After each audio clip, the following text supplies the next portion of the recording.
আসসালামু আলাইকুম সবাইকে। এসএসসি 26-27 পেজের স্টুডেন্টরা, দেখো আজকের এই ক্লাস হচ্ছে আমরা তোমাদের ম্যাথের চ্যাপ্টার 11 বীজগাণিতিক অনুপাত ও সমানুপাত এই চ্যাপ্টারে লেকচার 1 করবো। সো আজকের ক্লাসে আমাদের টার্গেট হচ্ছে 11.1 পুরোটা শেষ করা। সো এই চ্যাপ্টারটা অনেক ইজি, বুঝছো, এবং যেহেতু শর্ট সিলেবাস তোমাদের এই চ্যাপ্টার থেকে সিকিউ পাবা, এসএসসি 27-এরও সম্ভাবনা আছে সিকিউ পাওয়ার। ইম্পর্টেন্ট একটা চ্যাপ্টার, দেখো আমরা শুরু করি। তো আমাদের চ্যাপ্টারের নাম কি? অনুপাত, বীজগাণিতিক অনুপাত ও সমানুপাত। এখন অনুপাত জিনিসটা কি দেখো। অনুপাত হইতেছে মানে দুইটা জিনিস একটার একটার সাথে যখন তুলনা করবা, ওই তুলনাটারই তুমি হচ্ছে অনুপাত আকারে প্রকাশ করতে পারবা। ব্যাপারটা বুঝছো? লাইক মনে করো তুমি এই যে আমার নাম কি মনে করো রেদওয়ান, ঠিক আছে? সো আমার কাছে মনে করো 5টা আপেল আছে এবং আরেকটা নাম আমি এখানে লিখতেছি, মনে করো নাফি, তোমাদের নাফি স্যার, নাফির কাছে 10টা অ্যাপল আছে। তাহলে আমার এবং নাফির, এই যে আমার কাছে 5টা, নাফির কাছে 10টা অ্যাপল আছে। সো আমার এবং নাফির এই আপেলের অনুপাত হচ্ছে এই 5:10, ঠিক আছে? 5:10। এবং এটারে যখন তুমি এই যে 5:10 এটারে 5/10 লিখতে পারবা, মানে ভগ্নাংশ আকারে। অথবা তুমি হচ্ছে এই যে এখানে যদি দেখো উভয় পক্ষ করে মানে অনুপাতের এইটারে 5 দিয়ে ভাগ দেওয়া হচ্ছে, এইটারে 5 দিয়ে ভাগ দেওয়া হচ্ছে, ভাগ দিলে আসবে 1:2। ওটা থেকে তুমি বুঝতে পারবা যে এই যে এইটা তো ছিল আমার অনুপাত এবং এই 10 ছিল নাফির অনুপাত, 10 থেকে 2 আসছে। দ্যাট মিনস আমার থেকে তোমাদের নাফির আপেলের সংখ্যা দ্বিগুণ। ব্যাপারটা বুঝছো? যে একজনের থেকে আরেকজনের কাছে কত গুণ কি আছে ওইটা প্রকাশ করার যে ব্যাপারটা, ওইটা হচ্ছে আমরা অনুপাত দিয়ে প্রকাশ করতে পারবো, ঠিক আছে? সো মনে করো একটা অনুপাত পি অনুপাত কিউ, এটারে তুমি হচ্ছে P/Q আকারে লিখতে পারবা, এটারে P/Q আকারে লিখতে পারবা। সো এখানে প্রথম যেটা অনুপাতের প্রথম যে রাশিটা, এই যে পি অনুপাত কিউ আছে, এই পিটারে বলা হয় পূর্ব রাশি। অনুপাতের পি রে বলা হয় কি? পি হইতেছে পূর্ব রাশি। যে এই পিটা হইতেছে পূর্ব রাশি, অনুপাতের পূর্ব রাশি, এবং কিউটা হইতেছে অনুপাতের উত্তর রাশি। এতটুকু মনে থাকলেই হবে মেতে, এটা জাস্ট একটা অনুপাত। এরপরে আসো সমানুপাত। এখন সমানুপাত জিনিসটা হইতেছে, দেখো অনুপাত হইতে হইলে দুইটারে একই জাতীয় হইতে হবে। তো আমি যখন তুলনা করছিলাম, আমার কাছে আপেল আছে, নাফির কাছে আপেল আছে, দুইটাই আপেল, একই জাতীয় জিনিস। বাট সমানুপাতের ক্ষেত্রে মনে করো এরকম 4টা রাশি আছে। দেখো সমানুপাত আমি বলি, সমানুপাত জিনিসটা কি? মনে করো এ বি সি ডি 4টা রাশি আছে। এটার এ অনুপাত বি, দেখো প্রথম দুইটার অনুপাত এবং পরের দুইটার অনুপাত যদি সমান হয়, এ অনুপাত বি সমান সি অনুপাত যদি ডি হয়, তাহলে আমরা বলতে পারবো এই দুইটা হচ্ছে সমানুপাতিক বা সমানুপাতি, পরস্পরের সমানুপাতি। এ অনুপাত বি সমান সি অনুপাত ডি এইভাবে যদি হয়। মনে করো একটা ত্রিভুজ আছে, ঠিক আছে? একটা ত্রিভুজ, এটা একটা ত্রিভুজ, ঠিক আছে? এবং এটা থেকে দ্বিগুণ একটা ত্রিভুজ আমরা করলাম। মনে করো এটা হচ্ছে আরেকটা ত্রিভুজ, ঠিক আছে?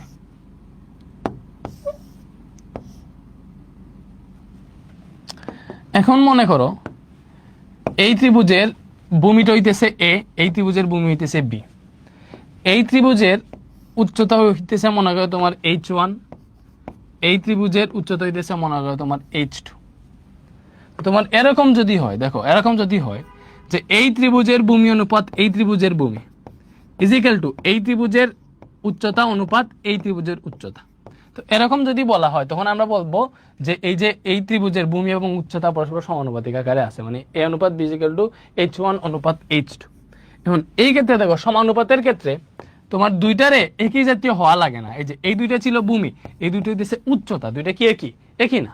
তোমার এইটা দেখতে হবে যে এই দুইটা একই জাতীয় এবং এই দুইটা একই জাতীয় হইতে হবে। দেখো এই দুইটাই ভূমি ছিল, এই দুইটাই উচ্চতা, এইভাবে। বাট 4টারে যে একই জাতীয় রাশি হইতে হবে এরকম না। তো এরকম যদি তোমার হয় 4টা রাশি দেওয়া আছে, এ অনুপাত বি সমান সি অনুপাত ডি লিখতে পারতেছো, তখনই হইতেছে এদেরকে বলা হবে পরস্পর সমানুপাতি বা এরা সমানুপাত, ঠিক আছে? সো এতটুকু জানলেই হবে, খুব বেশি জানার দরকার নাই। এরপরে আসো ক্রমিক সমানুপাতি। এরপরে কি? ক্রমিক সমানুপাতি। এখন ক্রমিক সমানুপাতি জিনিসটা কি? মনে করো এ বি সি এই 3টা রাশি আছে, ঠিক আছে? এ বি সি 3টা রাশি আছে। সো এইটার প্রথম রাশি অনুপাত দ্বিতীয় রাশি ইজিক্যাল টু দ্বিতীয় রাশি অনুপাত তৃতীয় রাশি, এইভাবে যদি লিখতে পারো।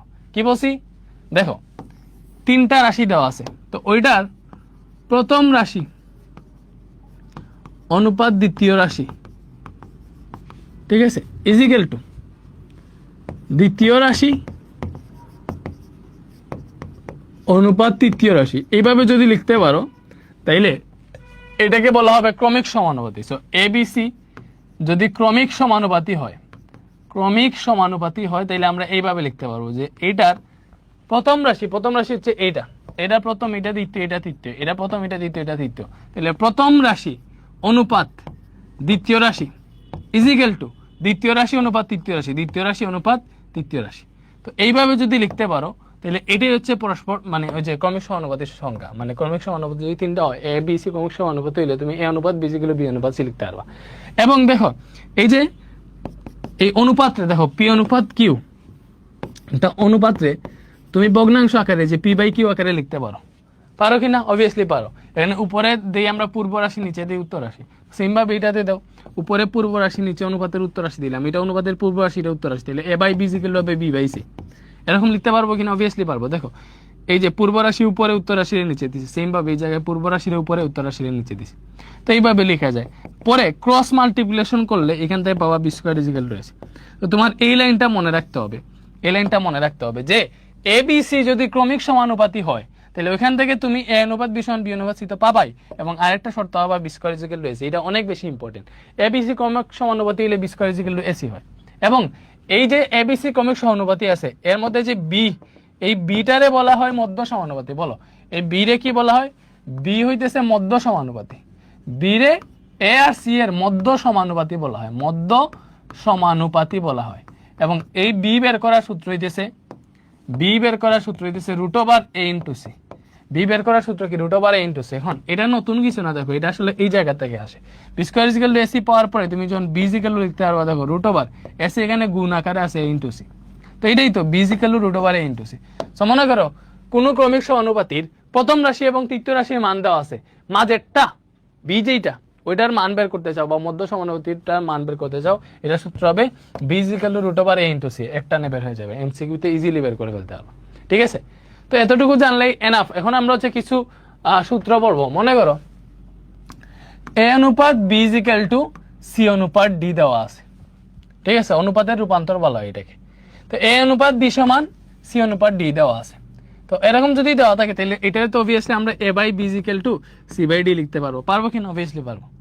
এখন একটা জিনিস বলি, তোমার যদি এ অনুপাত বি ইকুয়াল টু সি অনুপাত ডি দেওয়া থাকে এবং এটা যদি তুমি উল্টাইয়া লিখতে পারো, উল্টাইয়া লিখে মানে কি? এই যে এখানে এ আগে বি পরে, তুমি যদি এটা উল্টাইয়া বি আগে এ রে পরে লিখো, যে বি অনুপাত এ লিখলাম। দেখো এটা আমি কি লিখছি? বি অনুপাত এ। এই জায়গায় সেম কাজ, এখানে যে কাজ করবা এই জায়গায় সেম কাজ করতে হবে। সমানের এই পাশে যে কাজ ওই পাশে সেম কাজ। তাহলে এটারে বি অনুপাত এ লিখছি, তাহলে এটারে আমি ডি অনুপাত সি লিখলাম। উল্টাইছি না? দেখো সামনেরটারে পরে লিখছি, পরেরটারে সামনে লিখছি, উল্টাই ফেলছি। যে এর জায়গায় বি, বি এর জায়গায় করছি, এর এই জায়গায় বি রে এই জায়গায় আনছি। এ অনুপাত বি ইকুয়াল টু সি অনুপাত ডি, যদি তুমি বি অনুপাত এ ইকুয়াল টু ডি অনুপাত সি লিখতে পারো, তাহলে এই যে এইভাবে লিখা যায়। এবং এটার নাম হইতেছে ব্যস্তকরণ। এই যে কাহিনীটা, এই কাহিনীর নাম হইতেছে ব্যস্তকরণ। এটা কেমনে হয়েছে তুমি যদি না বুঝো তাহলে তোমারে বুঝাই। দেখো এই লাইন থেকে পরের লাইনে A by B equal to C by D লিখতে পারবা কিনা? পারবা। এবং তুমি জানো ভগ্নাংশরে উল্টানো যায়। এরকম যদি সমানের এই পাশে ওই পাশে দুই পাশে যদি ভগ্নাংশ থাকে তাহলে ওটা উল্টাইলে বলে ব্যস্তানুকরণ। সেটা উল্টাইলে দেখো পাবা বি বাই এ, এখানে পাবা ডি বাই সি। ভগ্নাংশরে উল্টাইছি, তো এটাই তো ব্যস্তকরণ। তাহলে এখন দেখো ভালো মতো বুঝো। এটা হচ্ছে এখন উপরটারে পূর্ব রাশি, নিচেরটা উত্তর রাশি। তাহলে এটা লিখতে পারবা বি অনুপাত এ ইকুয়াল টু ডি অনুপাত সি। যে উপরটারে প্রথমে, নিচেরটারে শেষে। দ্যাট মিন্স এই যে ব্যস্তকরণ করলে এ অনুপাত বি ইকুয়াল টু সি অনুপাত ডি রে ব্যস্তকরণ করলে তুমি এটা পাবা বি অনুপাত এ ইকুয়াল টু ডি অনুপাত সি। মনে রাখবা, ঠিক আছে? এবং আরেকটা হইতেছে একান্তরকরণ। আরেকটা কি ভাইয়া? আরেকটা হইতেছে একান্তরকরণ। ঠিক আছে, একান্তরকরণ। ব্যস্তকরণ তো দেখে ফেলছি। এখন যা পড়তেছি এটারে বলা হয় অনুপাতের রূপান্তর। এতটুকু যদি জানো তাহলে পরের ম্যাথগুলো করতে একদম পানির মতো ইজি মনে হবে। অনুপাতের রূপান্তর, ঠিক আছে? এরপরে আসো, এটা ব্যস্তকরণ গুলো। এরপরে এ অনুপাত বি ইকুয়াল টু বি অনুপাত সি অনুপাত ডি দেওয়া আছে। এবং এইটারে যদি তুমি এইভাবে লিখতে পারো, দেখো এটা থেকে যদি এইভাবে লিখতে পারো, যে এই যে লেফট হ্যান্ড সাইডের প্রথমটা অনুপাত রাইট হ্যান্ড সাইডের প্রথমটা, মানে যদি এইভাবে লিখতে পারো যে এ অনুপাত সি ইজিক্যাল টু বি অনুপাত ডি, তাহলে এটাকে বলা হয় একান্তকরণ। তুমি যদি এইভাবে লিখো যে এ অনুপাত সি, এ অনুপাত সি, দেখো আমি কোনটার সাথে কোনটা লিখতেছি, এটার সাথে এইটা অনুপাত লিখতেছি এবং এটার সাথে এইটা। তো এ অনুপাত সি সমান যদি বি অনুপাত ডি লিখতে পারো, তাইলে এটাকে বলা হবে একান্তরকরণ। এটাকে কি বলা হবে? এটাকে বলা হবে একান্তরকরণ। এটাকে বলা হবে একান্তরকরণ। বলো, বুঝতে পারছো এটাকে কি বলা হবে? এটাকে বলা হবে একান্তরকরণ। তাইলে আমি এ অনুপাত বি ইজিক্যাল টু সি অনুপাত ডি আছে, এটাকে কি লিখছি? এ অনুপাত সি ইজিক্যাল টু বি অনুপাত ডি, এ অনুপাত সি ইজিক্যাল টু বি অনুপাত ডি, এটাকে বলা হয় একান্তরকরণ। এখন এটা যদি না বুঝে আমি তোমাদের বুঝাই এটা কেমনে হয় আর কি। একান্তরকরণটা আসলে সঠিক যেটা তোমার বুঝাই, এটা লিখতে পারবা A by B equal to C by D. এরপরে তুমি চিন্তা করো, আমরা ক্রস চেঞ্জ করতে পারি, আমরা এই দুটারে চেঞ্জ করতে পারবো, বা এই দুটারে মানে পরস্পর চেঞ্জ করতে পারবো, এটারে এই জায়গায় এটারে এই জায়গায় আনতে পারবো, এটারে বলা হয় ক্রস চেঞ্জ। ঠিক আছে, তো এটা যদি করতে পারো তাহলে দেখো এখানে তুমি কি লিখতে পারবা, এ বাই এই যে বি আর সি রে রিপ্লেস করবো, মানে বি ওইখানে গেলে উপরে যাবে, সি এই জায়গায় আসলে নিচে আসবে। ঠিক আছে, তাহলে এখান থেকে পাবো A by C equal to B উপরে গেছে, তাহলে A by C equal to B by D. তখন এইভাবে লেখার পরে দেখো অনুপাতে যদি নেই, তাহলে এখান থেকে পাবো এ অনুপাত সি ইজিক্যাল টু বি অনুপাত ডি, বি অনুপাত ডি। তাহলে পাইছি কিনা? দেখো এ অনুপাত সি ইজিক্যাল টু বি অনুপাত ডি পাইছে। এখন এখানে যে কাহিনীটা করছে এটাই হইতেছে একান্তরকরণ। একান্তরকরণ, সে একান্তরকরণ করলে দেখো আমি এটাই তো পাইতেছি, এ অনুপাত সি ইজিক্যাল টু বি অনুপাত ডি। তো এরকম যদি অনুপাত তোমার থাকে এ অনুপাত বি ইজিক্যাল টু সি অনুপাত ডি, এবং তুমি যদি এইভাবে লিখতে পারো যে এ অনুপাত সি ইজিক্যাল টু বি অনুপাত ডি, দেখছো এটার প্রথমটার সাথে এটার প্রথমটা এ অনুপাত সি, এটার দ্বিতীয়টার সাথে এটার দ্বিতীয়টা বি অনুপাত ডি, এইভাবে যদি লিখতে পারো তাহলে এটাকে বলা হয় একান্তরকরণ, এবং এইভাবে লেখা যায়। তাহলে এ অনুপাত বি ইজিক্যাল টু সি অনুপাত ডি রে ব্যস্তকরণ করলে বাবা বি অনুপাত এ ইকুয়াল টু ডি অনুপাত সি। আর এটারে একান্তরকরণ করলে কি পাবে? একান্তরকরণ করলে বাবা এ অনুপাত সি ইজিক্যাল টু বি অনুপাত ডি, এ অনুপাত সি ইজিক্যাল টু বি অনুপাত ডি। ব্যাপারটা বুঝতে পারছো? ওকে, এরপরে আসো যোজন। এরপরে আসো যোজন। এরপরে কি? এরপরে হইতেছে যোজন। এখন এই যোজন জিনিসটা কি? মনে করো একটা ভগ্নাংশ দেওয়া আছে, এই যে লব ডিভাইডেড বাই হর, একটা ভগ্নাংশ দেওয়া আছে। তো এই ভগ্নাংশটাকে যদি তুমি এইভাবে লিখো, নিচে হর আছে, উপরে যদি লব প্লাস হর, লব এবং হর যোগ করো, তাহলে এই কাহিনী এটাই হবে যোজন। কি বলছে? একটা ভগ্নাংশ দেওয়া আছে লব বাই হর, ভগ্নাংশ তো এইভাবেই থাকে, তাহলে উপরে যদি লবের সাথে হর যোগ করো, নিচে হরের জায়গায় হর থাকে, তাহলে ওইটাকে বলা হয় যোজন। ঠিক আছে, তাইলে মনে করো এইভাবে আছে এ বাই বি, এরকম আছে, তাহলে এটা তুমি যোজন করলে এরকম হবে A plus B divided by B. দেখো লবের সাথে হর যোগ হইছে, আর নিচে হর যেরকম আছে সেরকম আছে। লব বাই হর ইজ ইকুয়াল টু লব, এই যে লব প্লাস হর ডিভাইডেড বাই হর, দ্যাট মিনস এটাই হইতেছে যোজন। যোজনটা কি বুঝতে পারছো? মানে এটা যোজন, তোমার কে বলছে এটা যোজন? যোজন মানে এক্স্যাক্টলি এইটা না, যোজন মানে এক্স্যাক্টলি এইটা না। দেখো এরকম যদি হয় A by B is equal to C by D, তাহলে যোজন করলে কি হবে? এটা হবে A plus B divided by B. ঠিক আছে, যোজন মানে যোগ, এটা মনে রাখবা, যোজন মানে হইতেছে যোগ। যোজন মানে কি? যোজন মানে যোগ।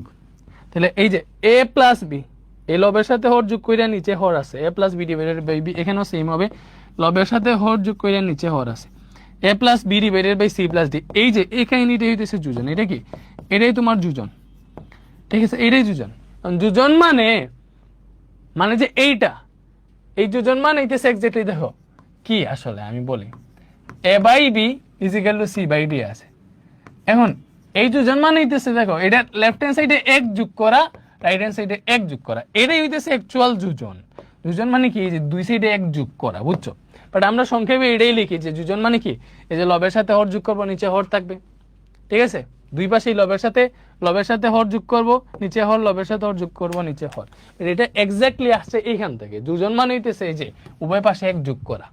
কেমনে? এক যদি যোগ করো তাহলে দেখো এখানে বি লসাগু যাবে, এবং তুমি লিখতে পারবা এর জায়গায় এ আছে প্লাস বি একে বি, এই জায়গায় দেখো ডি লসাগু যাবে, সি আছে এখানে প্লাস আছে, ডি একে ডি, লসাগুর পর হিসাব নিকাশ তো পারো। তো এই কাজটাই হইতেছে যোজন, এই কাজটাই হইতেছে যোজন। A by B is equal to C by D ছিল, ওইটারে হচ্ছে আমরা যোজন করছি, মানে এক যোগ করছি, এটাই যোজন। তো যোজন করলে আমরা এই জিনিসটাই পাই, শুধু যোজন। যোজন মানে যোগ। তো এক্স্যাক্টলি বুঝছো, যোজন মূলত এক যোগ করা, বাট এই এক যোগ করে না দেখে তুমি ডিরেক্ট এই লাইন থেকে এই লাইন লিখে ফেলতে পারবা যে এইটাই যোজন, শেষ। লবের সাথে হর যোগ করছি, নিচে হর আছে, লবের সাথে হর যোগ করছি, নিচে হর আছে, শেষ। তাহলে বিয়োজন কি হবে? বিয়োজন জাস্ট বিয়োগ হবে, বিয়োজন। বিয়োজন মানে হইতেছে ভাই বিয়োগ। বলো বিয়োজন মানে কি? বিয়োজন মানে বিয়োগ। কি বিয়োগ? এই যে লব বাই হর যদি থাকে, তাহলে লব থেকে হর বিয়োগ দিবা উপরে, নিচে হর যেরকম সেরকম থাকবে, এটাই বিয়োজন। ঠিক আছে, মনে করো এইভাবে আছে এ by B is equal to C by D. কাহিনী কিরকম হবে? এ, এই যে লব থেকে হর বিয়োগ দিবা, তাহলে এ মাইনাস বি, নিচে হর থাকবে।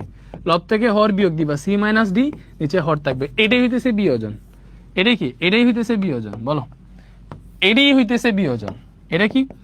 এটাকে বলা হয় বিয়োজন।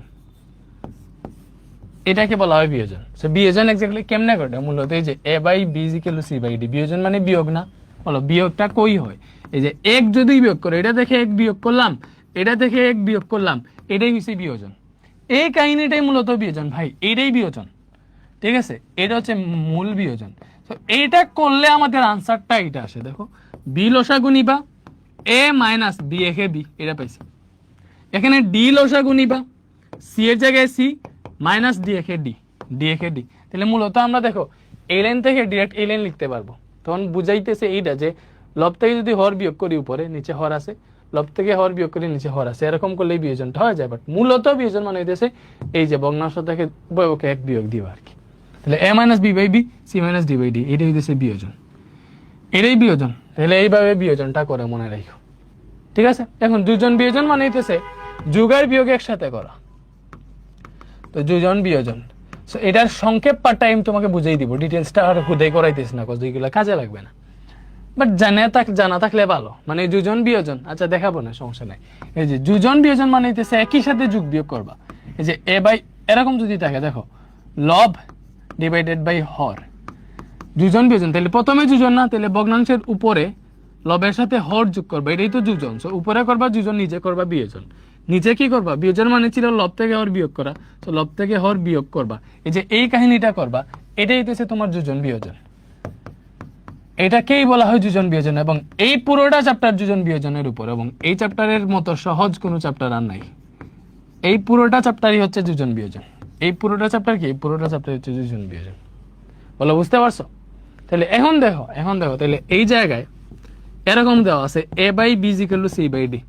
এটারে দুজন বিয়োজন করলে তুমি কিভাবে লিখতে পারবা? বলো, এটা দুজন বিয়োজন করলে লিখতে পারবা, এই যে লবের সাথে ওর যোগ করো, এ প্লাস বি, নিচে লিখবা A minus B, A minus B, উপরে সি প্লাস ডি, নিচে লিখবা C minus D, C minus D. এই যে লব মাইনাস হর, এই যে পুরো যে কাহিনীটা, এটার নামই হইতেছে দুজন বিয়োজন। এটার নামই হইতেছে দুজন বিয়োজন। এতটুকু জানলেই হয়েছে। এটা এটা এতটুকুই জানো, ডিটেলস জানার দরকার নেই। এটাই হচ্ছে দুজন বিয়োজন, উপরে যোগ নিচে বিয়োগ, শেষ, দুজন বিয়োজন। ওকে, দুজন বিয়োজন জানলাম। আর কিছু জানা লাগবে? আরেকটা জিনিস জানা রাখবে, মনে করো যদি এভাবে থাকে, A by B is equal to C by D is equal to E by F is equal to G by H, মানে অনেকগুলো অনুপাত সমান। এইভাবে বলছে যে অনেকগুলো অনুপাত সমান। তাহলে এইভাবে যদি অনেকগুলো অনুপাত সমান থাকে, তাহলে এখানে প্রত্যেকটি অনুপাতের মান কত হবে জানো? এই যে এখানে প্রত্যেকটা অনুপাতের মান কত, যেহেতু সবগুলা সমান, যে কোনো একটা অনুপাতে যদি মান বের করতে পারো, তাহলে সবগুলাই তো পরস্পর সমান হয়ে যাবে। তো এখানে প্রত্যেকটি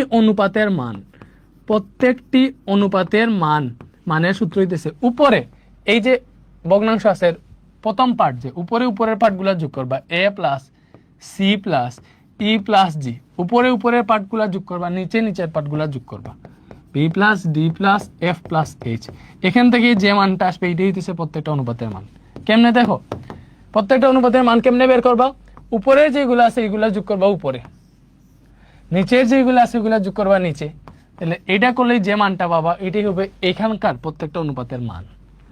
ঠিক আছে, এতটুকু মনে রাখো। এগুলা সূত্র, এগুলা প্রয়োগ না করলে তুমি ফিল পাবে না। একটু প্রয়োগে যাবো, তখনই হচ্ছে বুঝবা জিনিসটা। ঠিক আছে,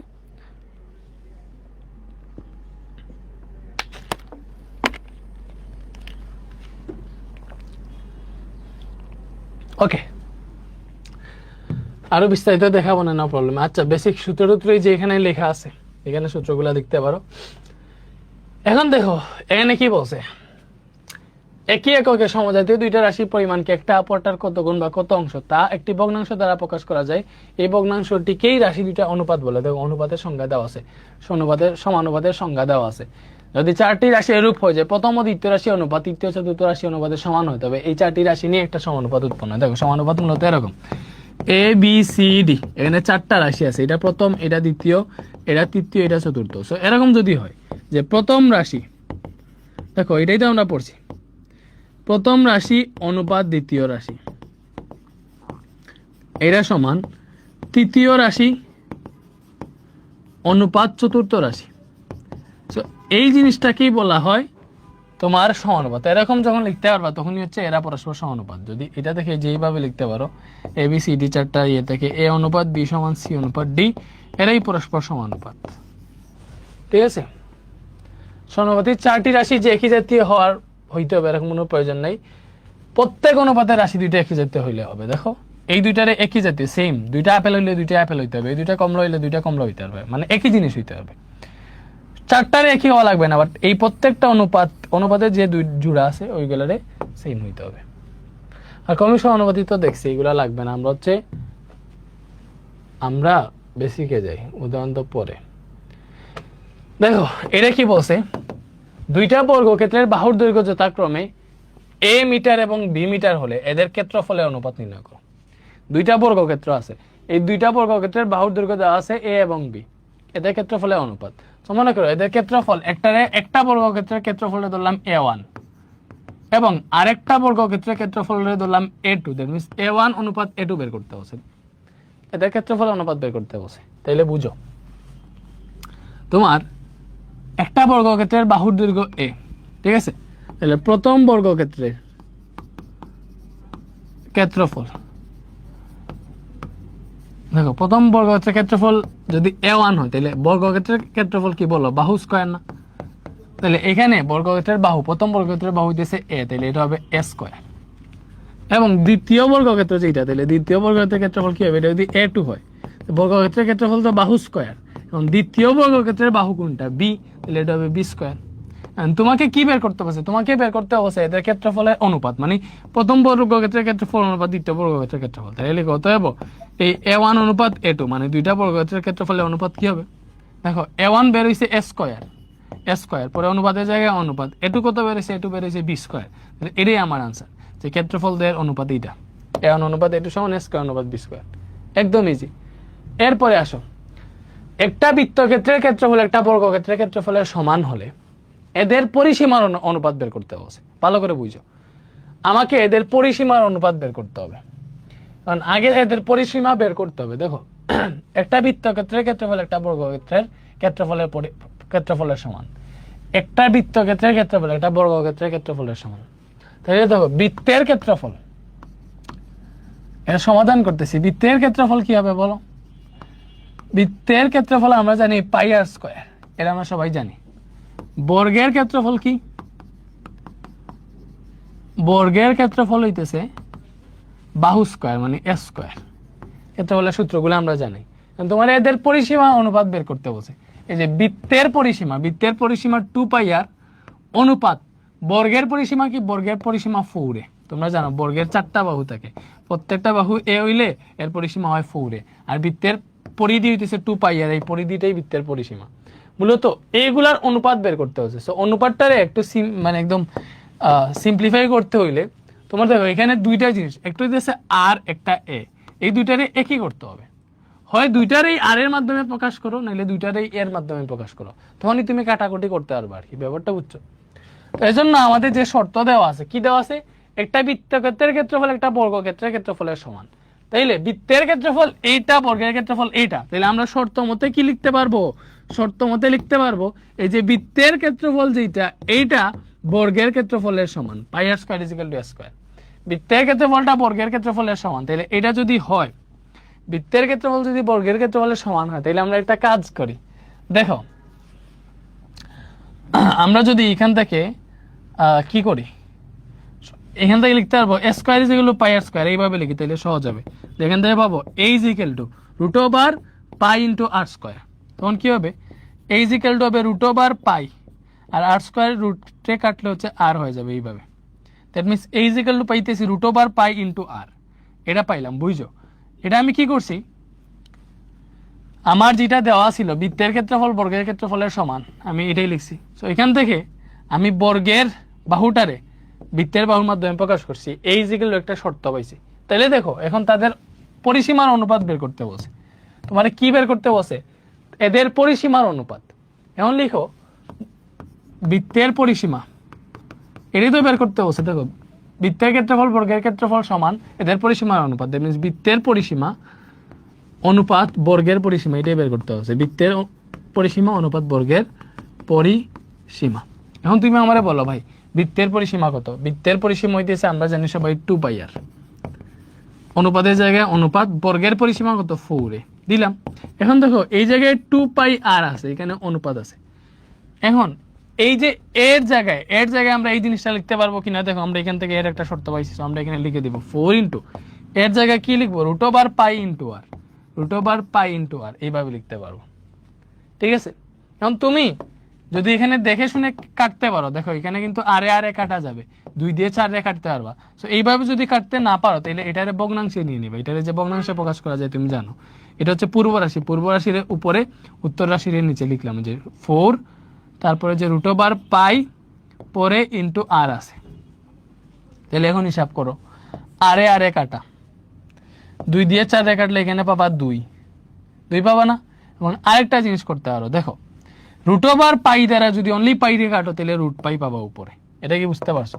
বলো তুমি যদি এরকম থাকে এর রুট ওভার এ দ্বারা যদি ভাগ দাও তাহলে এই এর লিখে যায় root over A into root over এ, নিচে রুট ওভার এ আছে, এর এই টাকাটা রুটে আনসার হয়। তাহলে সেম ভাবে পাইরে যদি রুট পাই দ্বারা ভাগ দাও কি হবে, পাইরে লিখতে পারবা root pi into root pi, নিচে রুট পাই আছে, রুট পাই কাটা, আনসার হবে অনলি রুট পাই। ব্যাপারটা কি বুঝতে পারছো বলো? তাইলে এই যে এই জায়গা থেকে আমরা কি লিখতে পারবো বলো?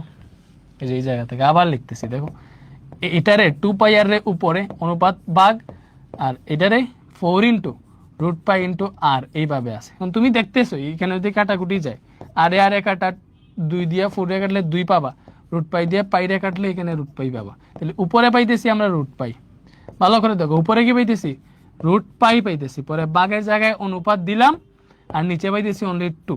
দ্যাট মিনস এটাই হচ্ছে আমার আনসার, সিম্পলিফাই করার পরে এটাই আসছে।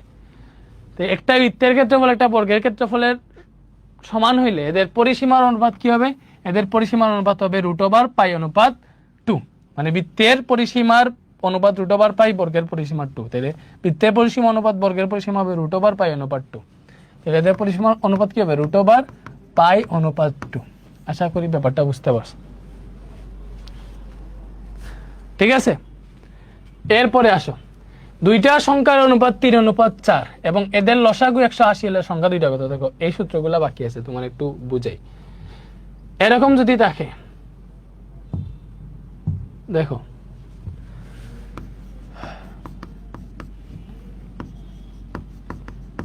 দুটি সংখ্যা যদি তোমার এরকম থাকে, একটা হইতেছে ax আর একটা হইতেছে bx, এরকম যদি থাকে তাইলে এদের গসাগু হইতেছে, দেখো এই দুইটা সংখ্যার গসাগু হবে এই জায়গা থেকে, দুইটার মধ্যে যেটা আছে এটাই হচ্ছে গসাগু, তোমরা সবাই জানো। তো দুইটার মধ্যে x আছে, ওই xটা হবে এদের গসাগু।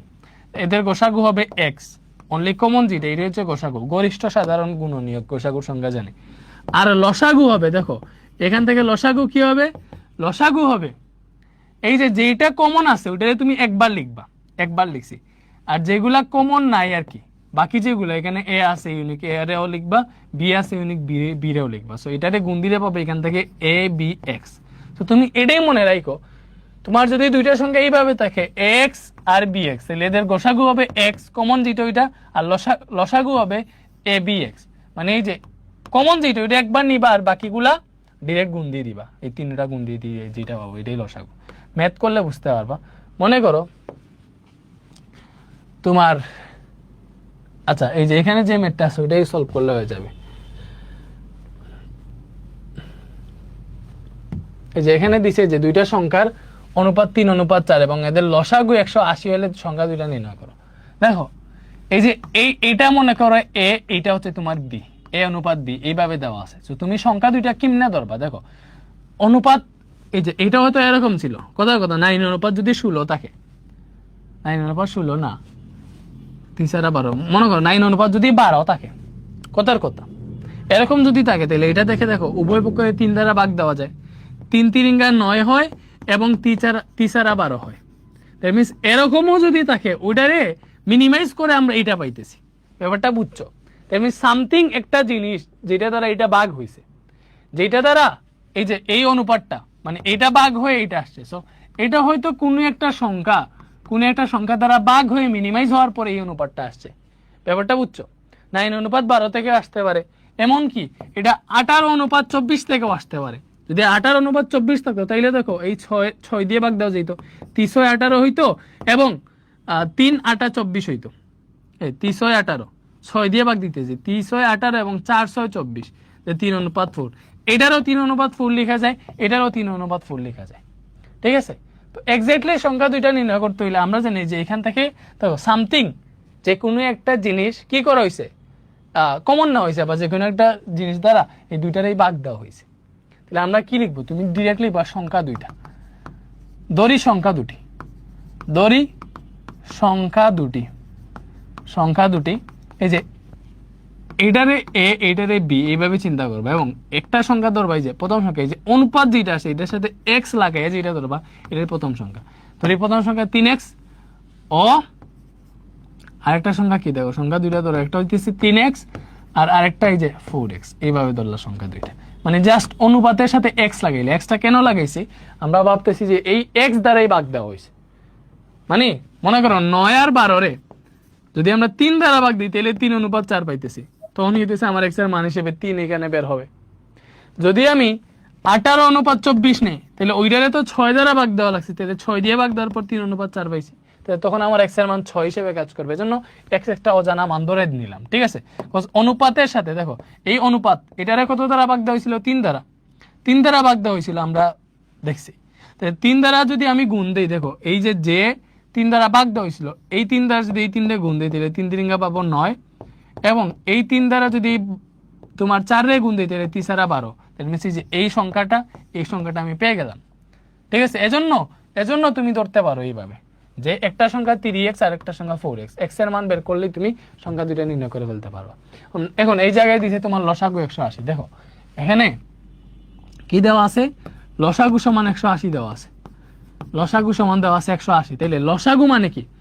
তোমারে বলছিলাম এরকম a অনুপাত b যদি থাকে, একটা সংখ্যা তুমি x আর একটা সংখ্যা bx ধরবা, এরকম একটা সংখ্যা x আর একটা সংখ্যা bx, এদের লসাগু হয় abx, এই abx সমান 180। ব্যাপারটা বুঝছো? তাহলে এখন তুমি এইখান থেকে 3x আর 4x এর মধ্যে লসাগু কি হবে? দেখো 3x আর 4x এর মধ্যে লসাগু হবে, এই যে a বলতে এখানে 3 আছে, b বলতে এই জায়গায় 4 আছে, এইভাবে চিন্তা করো। তাহলে এখানে হবে 3 × 4 × x। ঠিক আছে? এটা সমান 180। ব্যাপারটা বুঝছো? এটা কোন সূত্রতে নিয়েছি আমরা? যে লসাগু সূত্র, যেটা abx। এরকম যদি থাকে ax আর bx দুইটা, এই যে x আর bx আকারে চিন্তা করো, x আর bx দুইটা সংখ্যা থাকলে এদের লসাগু হবে abx, a × b × x, a × b × x, a × b × x। ব্যাপারটা বুঝছো? এজন্য একটা সংখ্যা 3x আর একটা সংখ্যা 4x এবং লসাগু 180 হলে আমরা লিখতে পারবো এই যে abx সমান 180। লসাগু সূত্র এইটা। তাহলে এখান থেকে দেখো x = পাবো 180, 3 4 12 ওই জায়গায় ভাগ হয়ে গেল, তাহলে x আসবে 180 রে 12 দ্বারা ভাগ দাও, 180 রে যদি 12 দ্বারা ভাগ দাও কত পাবা? আমার ক্যালকুলেটর কই? 180 ভাগ 12,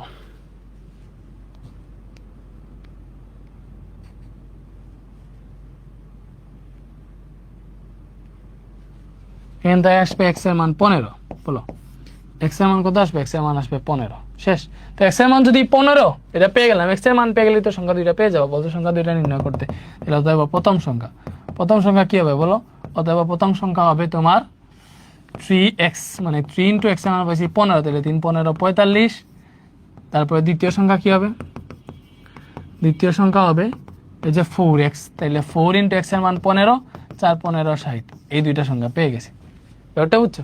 তো এইভাবেই এগুলা নির্ণয় করতে পারবা। আরেকটা দাও, গসাগু দিয়ে দিবে, দিছে?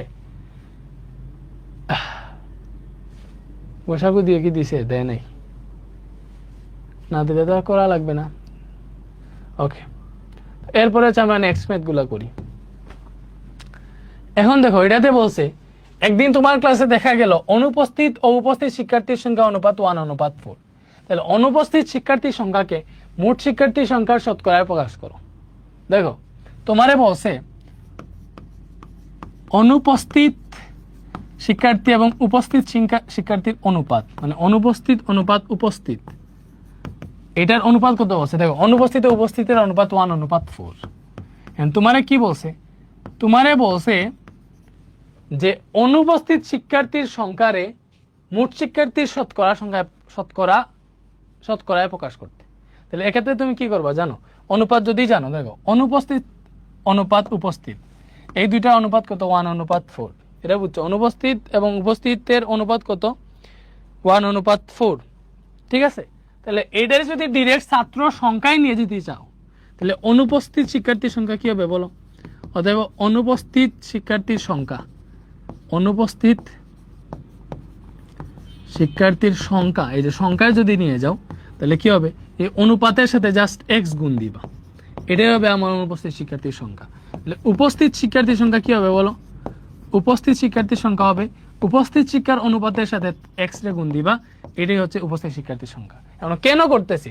কজ আমরা জানি, মনে করো এটা যদি এরকম হইতো যে 5:20 এরকম হইতে পারতো, তখন মনে করো অনুপস্থিত শিক্ষার্থীর সংখ্যা 5, উপস্থিত শিক্ষার্থীর সংখ্যা 20, তো এটা অনুপাত তারা বের করছে। তো হয়তো এখানে দেখো দুইটারে 5 দ্বারা ভাগ দেওয়া যায়, 5 দ্বারা ভাগ দিলে পাবো এখানে 1, 4 5 20, 1:4। সো এরকম কেস থেকেও এটা আসতে পারে। আমাদের এই যে অনুপস্থিত ও উপস্থিত শিক্ষার্থীর সংখ্যার যে অনুপাত 1:4 আসছে, এক্ষেত্রে এই যে অনুপস্থিত 5 হইতে পারে, উপস্থিত 20 হইতে পারে, অথবা এরকমও তো হইতে পারে যে 2 অনুপাত মনে করো 8 দেওয়া আছে, এই 2 রে 2 দ্বারা ভাগ দিলে পাবো 1, এই 8 রে 2 দ্বারা ভাগ দিলে পাবো 4। তাহলে অনুপস্থিত শিক্ষার্থী 2 জন, উপস্থিত শিক্ষার্থী যদি 8 জন হয়, তখন আমরা 1:4 পাবো।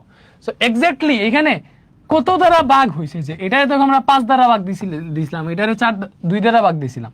সো এক্স্যাক্টলি এই জায়গায় কত দ্বারা ভাগ দেওয়া হয়েছে, ওই ভাগ দেওয়া হয়েছে যেটা, ওটারই আমরা x ধরে ফেলতেছি। ঠিক আছে? এজন্য অনুপাতের সাথে এই যে অনুপাত যেটা আছে, অনুপাত দেওয়া আছে মনে করো 2, এই 2 এর সাথে x গুণ দিয়ে দিলে ওইটার মোট সংখ্যা পেয়ে যাওয়া। লাইক অনুপস্থিত শিক্ষার্থীর সংখ্যা অনুপাত 1, 1 এর সাথে x গুণ দিছি, x বেরোয়েছে, এটা অনুপস্থিত শিক্ষার্থীর সংখ্যা বের হয়েছে। উপস্থিত শিক্ষার্থীর অনুপাত ছিল 4, এটার সাথে x গুণ দিছি, উপস্থিত শিক্ষার্থীর সংখ্যা বের হয়ে গেছে। এখন মোট শিক্ষার্থী কি হবে বলো? মোট শিক্ষার্থী অবভিয়াসলি অনুপস্থিত এবং উপস্থিত শিক্ষার্থী যদি যোগ করো, অনুপস্থিত আর উপস্থিত শিক্ষার্থীর সংখ্যা যদি যোগ করো, তাইলেই তুমি মোট শিক্ষার্থী পাবা। এই 5x হইতেছে মোট শিক্ষার্থীর সংখ্যা। ব্যাপারটা বুঝছো? এখন তোমার কি বলছে?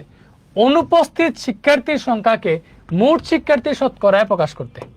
ঠিক আছে? তাই লিখো অনুপস্থিত শিক্ষার্থী মোট শিক্ষার্থীর শতকরা কত। দেখো অনুপস্থিত শিক্ষার্থী মোট শিক্ষার্থীর শতকরা কত। দেখো শতকরা বললে এরকম করবা, দেখো তুমি অনুপস্থিত শিক্ষার্থীর সংখ্যারে মোট শিক্ষার্থীর শতকরা কত বের করবা। সো দেখো তুমি কি করতেছো? মোট শিক্ষার্থীর শতকরা কত অংশ অনুপস্থিত শিক্ষার্থীর সংখ্যা, এটা বের করতেছো।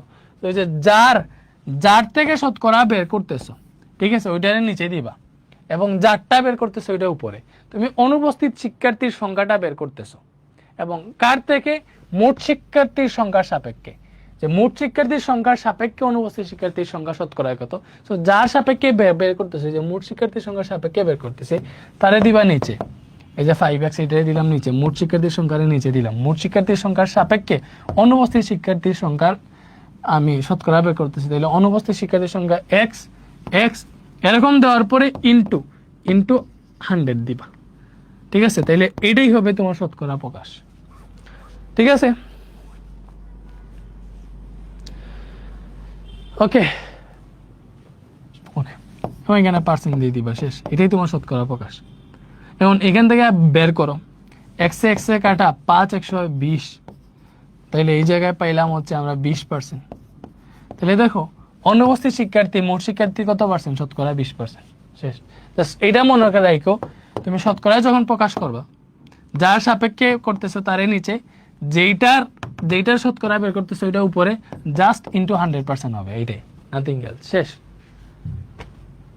এরপরে দেখো এটা কি বলছে একটা দ্রব্য ক্রয় করে 28% গতিতে বিক্রয় করা হলো, বিক্রয় মূল্য ক্রয় মূল্যের অনুপাত নির্ণয় করো। তুমি জানো ইজিলি এগুলো। দেখো ক্রয় মূল্য, দেখো 28% ক্ষতিতে, দেখো 28% ক্ষতিতে, এগুলা তুমি এইটাই পড়ছো। 28% ক্ষতিতে ক্রয় মূল্য যদি 100 টাকা হয়, ধরলা ক্রয় মূল্য 100, তাহলে ক্রয় মূল্য 100 টাকা হলে বিক্রয় মূল্য কত হবে বলো? যেহেতু ক্ষতি হয়েছে দ্যাট মিনস ক্রয় মূল্য থেকে তার বিক্রয় মূল্য কম। 28% ক্ষতি, দেখো ক্রয় মূল্য 100 টাকা হইলে, এটা তো পার্সেন্টেজের তোমরা এই ক্লাসে এটা করছিলাম না? তাহলে ক্রয় মূল্য 100 টাকা হইলে বিক্রয় মূল্য কত হবে? এই 100 থেকে যত পার্সেন্ট ক্ষতি হয়েছে তত বিয়োগ দিয়ে দিবা। 100 থেকে 28% ক্ষতি হয়েছে না, এটা বিয়োগ দিয়ে দিলে তুমি বিক্রয় মূল্য পেয়ে যাবা। তাহলে এখানে পাইলা 72। কত পাইলা? 72। তাইলে ক্রয় মূল্য 100 টাকা হইলে বিক্রয় মূল্য কত হইতেছে? 72। ব্যাপারটা বুঝছো? 28% ক্ষতিতে ক্রয় মূল্য 100 টাকা হলে বিক্রয় মূল্য হবে 72। তোমার বলছে বিক্রয় মূল্য অনুপাত ক্রয় মূল্য কত, তাহলে বের করো এখন। দুইটাই তো পেয়ে গেছো। তাহলে লিখো বিক্রয় মূল্য অনুপাত ক্রয় মূল্য। তাহলে বিক্রয় মূল্য হইতেছে তার কত? বিক্রয় মূল্য হইতেছে 72 এবং ক্রয় মূল্য ছিল 100 টাকা। তো এটা হিসাব করো কত দ্বারা ভাগ দেওয়া যায়। কত দ্বারা ভাগ দেওয়া যায়? 4 দ্বারা ভাগ দেওয়া যায় মেবি। দেখো 72 বাকি 100, তুমি এইভাবেই ডিরেক্ট 4 দ্বারা ভাগ দিয়ে দিতে পারো। দেখো 4 18 72, 4 25 100, এইভাবে দিয়ে দিতে পারো। অথবা যদি না বুঝো, এই যে পূর্ব রাশি উপরে উত্তর রাশির নিচে এইভাবে লিখে ভাগ দিয়ে পরে অনুপাতে নিতে পারো। লাইক 4 দিয়ে ভাগ দিলে দেখো 4 1 4, পরে বেরোলো 32, 3 8 4 8 32, 4 18 72 এবং 4 25 100। পরে এটা থেকে পাবা উপরেরটারে প্রথমে, নিচেরটারে শেষে লিখে এই যে অনুপাতে নিয়ে নেওয়া হয়েছে। এটি বিক্রয় মূল্য অনুপাত ক্রয় মূল্য কত? 8:25। ঠিক আছে, বুঝতে পারছো? আই থিঙ্ক বুঝতে পারছো। না বুঝার কিছুই নেই এই জায়গায়।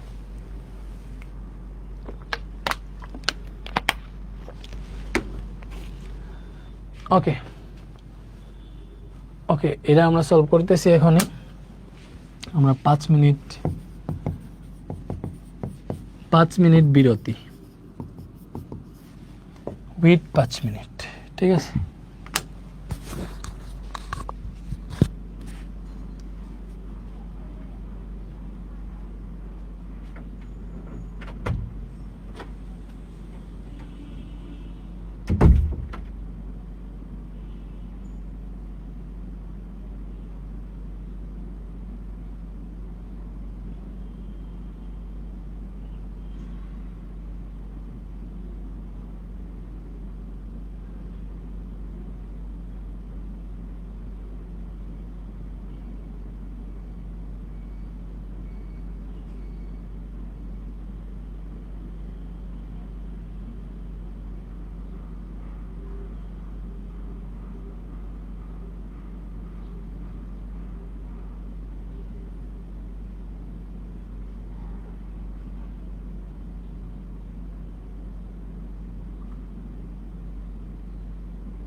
ওকে, সো এই ম্যাথটা দেখো, পিতা ও পুত্রের বর্তমান বয়সের সমষ্টি বলছে 70 বছর।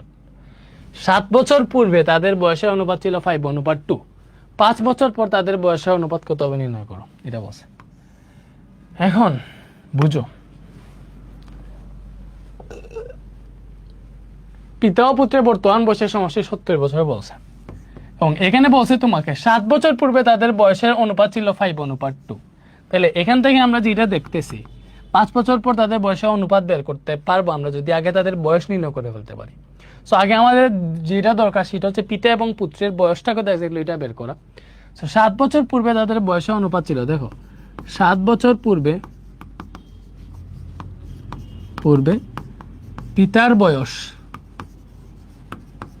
অনুপাত পুত্রের বয়স, পিতার বয়স এবং পুত্রের বয়সের অনুপাত কত ছিল 5:2। এটা ছিল 7 বছর পূর্বে পিতার বয়স এবং পুত্রের বয়সের অনুপাত। তাইলে এই 7 বছর পূর্বে, এই 7 বছর পূর্বের পিতার বয়স যেটা দেখো, 7 বছর পূর্বের পিতার বয়স অনুপাতের সাথে জাস্ট দেখো এক্স ধরলে তুমি এক্স এর বয়সটা পেয়ে যাবে। এটা ভাই আগেও বুঝেছি না, দেখো আগেও যখন দেখো আমরা করছিলাম এই জায়গায় তোমার অনুপস্থিত উপস্থিত শিক্ষার্থীর সংখ্যার অনুপাত দেওয়া ছিল। আমরা ডিরেক্ট অনুপস্থিত শিক্ষার্থীর সংখ্যা পেয়ে গেছি যখন এটার সাথে অজানা একটা নাম্বার এক্স গুণ দিয়ে দিছি এইভাবে।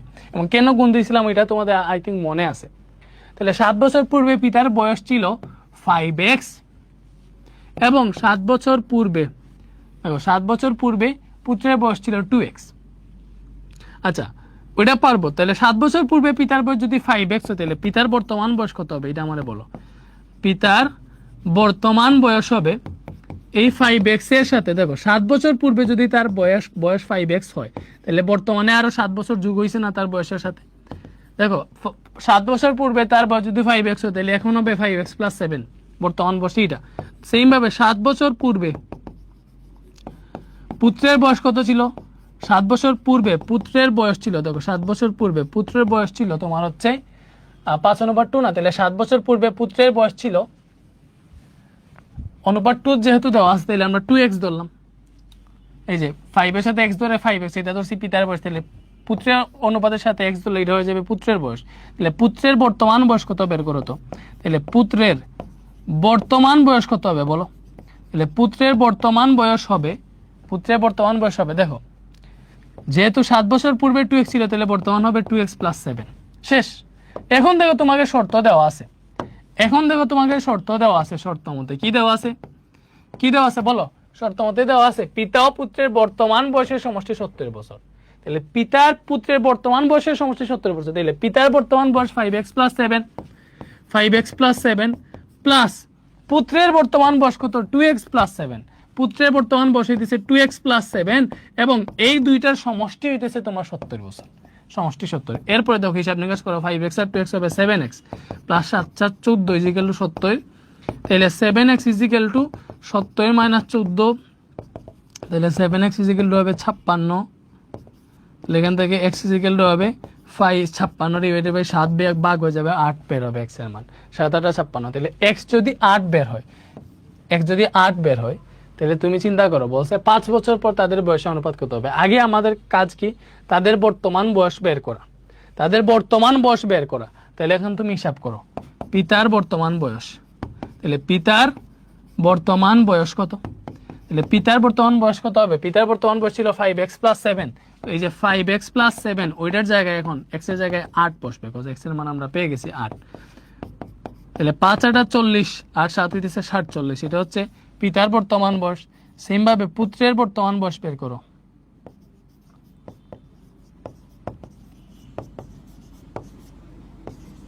পুত্রের বর্তমান বয়স ছিল 2x + 7, তাহলে 2 × 8 + 7 এটা হবে।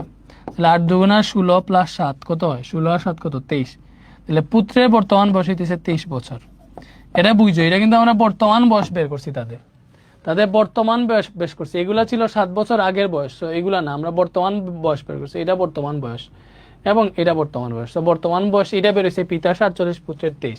এখন তোমারে বলছে 5 বছর পর তাদের বয়সের অনুপাত কত হবে। 5 বছর পর তাদের বয়সের অনুপাত কত হবে বলো। তাহলে 5 বছর পর তাদের বয়স হবে যথাক্রমে বয়স হবে যথাক্রমে, দেখ আমি যথাক্রমে লিখে 28 ফেলছি আর কি। লাইক পিতার এখন হচ্ছে 47 বছর, তাহলে 5 বছর পর বয়স হবে এইটা 52, এবং পুত্রেরটা কত হবে? পুত্রের বর্তমান বয়স হইতেছে 23, 5 বছর পর হবে তার কত? 28। এটা কি বুঝতে পারছো বলো? দেখো পিতার বর্তমান বয়স ছিল 47, তাহলে 5 বছর পর এটার সাথে 5 যোগ হবে 52। পুত্রের বর্তমান বয়স ছিল 23, 5 বছর পর এটার সাথে 5 যোগ হবে 28। তাহলে তখন অনুপাত 5 বছর পর তাদের বয়সের অনুপাত বের করতে বলছে না? তাহলে দেখো 5 বছর পর তাদের বয়সের অনুপাত, ঠিক আছে? 5 বছর পর তাদের বয়সের অনুপাতটা কত হবে? অনুপাত হবে এই যে 5 বছর পর পিতার বয়স 52, পুত্রের বয়স 28। এখন হচ্ছে অনুপাত তুমি ভাগ দিতে পারো, উভয় পক্ষের মেবি 2 দ্বারা ভাগ দেওয়া যায়। তাইলে 26 দুগুণা 52 অনুপাত 14 দুগুণা 28, তাইলে 4 দ্বারা ভাগ দেওয়া যেতে পারে। দেখো আরো যত সিম্পলিফাই করা যায়, অথবা ভগ্নাংশ করে ভাগ দিতে পারো, ডিরেক্টও ভাগ দিতে পারো। 4 দ্বারা ভাগ দিলে এই যে 13 বের হবে, 4 13 52 অনুপাত 4 7 28, এই যে 13 অনুপাত 7 আসলো। এটাও হইতেছে, এটা কি? এটা হইতেছে 5 বছর পর পিতা ও পুত্রের বয়সের অনুপাত। শেষ। বুঝতে পারছো? তো এইভাবে বুঝতে হবে যে জিনিসটা। দেখো আমার কি কোয়েশ্চেন ছিল, পিতা ও পুত্রের বর্তমান বয়সের সমষ্টি দেওয়া আছে, 7 বছর পূর্বে তাদের বয়সের অনুপাত দেওয়া আছে, 5 বছর পর তাদের বয়সের অনুপাত কত বের করতে বলছে। তো 5 বছর পরে তাদের বয়সের অনুপাত বের করতে হলে আমার এক্স্যাক্টলি তাদের বর্তমান বয়স লাগবে, ঠিক আছে? এই জন্য আমরা ফার্স্টে তাদের অনুপাত থেকে 7 বছর পূর্বে তার বয়স ছিল 5x আর 2x এইভাবে ধরে নিছি। ধরে নেওয়ার পরে 7 বছর পূর্বে যদি বয়স এইটা হয়, তাহলে 7 বছর পর হবে এইটা, 7 যোগ হবে। 7 বছর পূর্বে পুত্রের বয়স 2x হইলে বর্তমানে হবে 2x + 7। সেম ভাবে এখন আমারে বলছিল পিতা ও পুত্রের বর্তমান বয়সের সমষ্টি 70।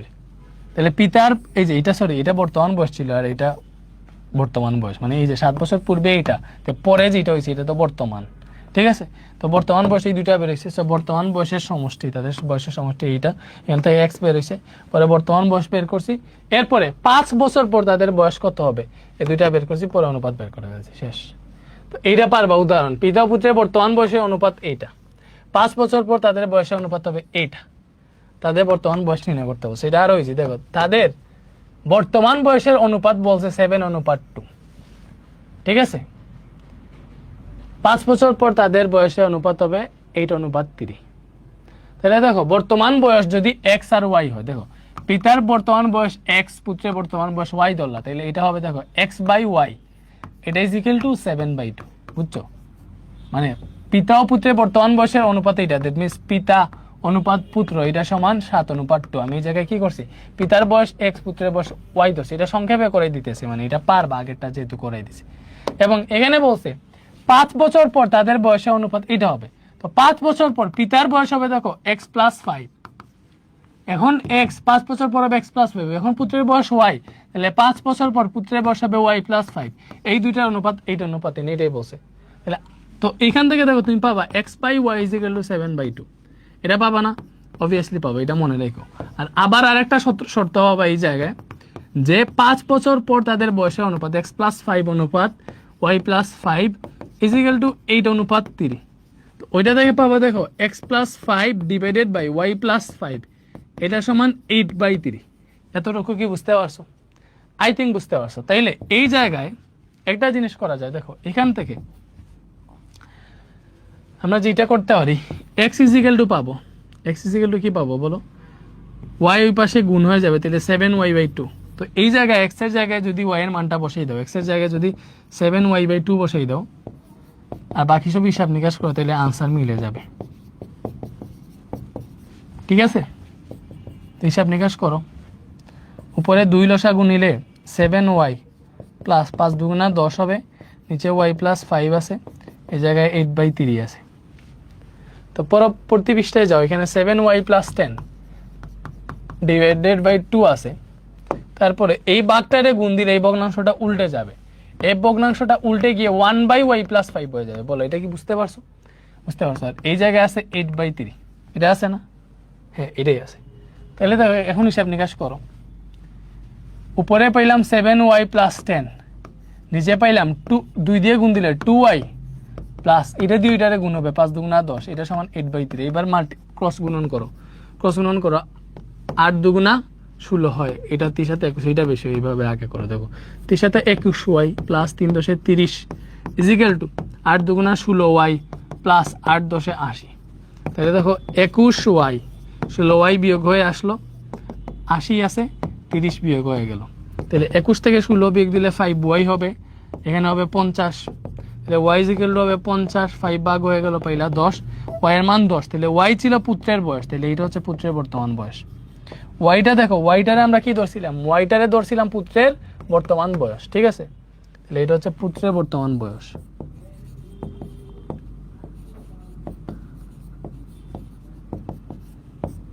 এটা হচ্ছে পুত্রের বর্তমান বয়স, ঠিক আছে। এবং এটা যদি পুত্রের বর্তমান বয়স হয়, চিন্তা করো, এটা হচ্ছে আমাদের পুত্রের বর্তমান বয়স। তাহলে পিতার বর্তমান বয়স ছিল x equal to 7y divided by 2। দেখো এই জিনিসটা পাইছিলাম না, x equal to 7y by 2। এখানে y এর মানটা বসাও, 7 ইন্টু y এর মান 10 divided by 2, 7 10 70 divided by 2 equal to 35। এই 35টা কি পিতার বর্তমান বয়স, x হচ্ছে পিতার বর্তমান বয়স, পিতার বর্তমান বয়স। আশা করি বুঝতে পারছো, ঠিক আছে। পিতার বর্তমান বয়স বুঝছি, ওকে। এখন দেখো এই যে প্রশ্ন 7, এই যে ইজি ম্যাথ গুলাতে চলে আসছে, বলছে যদি এ অনুপাত বি সমান বি অনুপাত সি হয় তবে প্রমাণ করো যে এটা সমান এটা। দেখো কোন নাম্বারটা, একদম ইজি। দেখো এগুলা কেমনে করবা, দেওয়া আছে, কি দেওয়া আছে, এ অনুপাত বি সমান বি অনুপাত সি। তাহলে এ অনুপাত বি সমান বি অনুপাত সি, এটা থেকে পাবা এ বাই বি সমান বি বাই সি। জিনিসটা বুঝতে পারছো, এ বাই বি সমান বি বাই সি পাবা। তাহলে আর গুণন করলে পাবা B square is equal to AC. কি পাবা, B square is equal to AC, বুঝতেছো। অথবা এইভাবেও দিতে পারে, অথবা বলতে পারে এবিসি ক্রমিক সমানুপাতিক। তোমাকে দেখাই দেবো এইটা সমান এইটা। তাহলে দেখো এই জায়গায় লেফট হ্যান্ড সাইড হইছে এ বাই সি, এটাতে কিছু করার নাই। দেখো এটাতে ডিরেক্ট একটা মান দাও, এটাতে কিছু এর জায়গায় বা সি এর জায়গায় কিছু লেখার মতো নাই। বাট রাইট হ্যান্ড সাইড যেটা আছে এটাতে কি লিখতে পারবা, square plus B square divided by কি আছে, B square plus C square আছে। জিনিসটা বুঝো, একদম ইজি।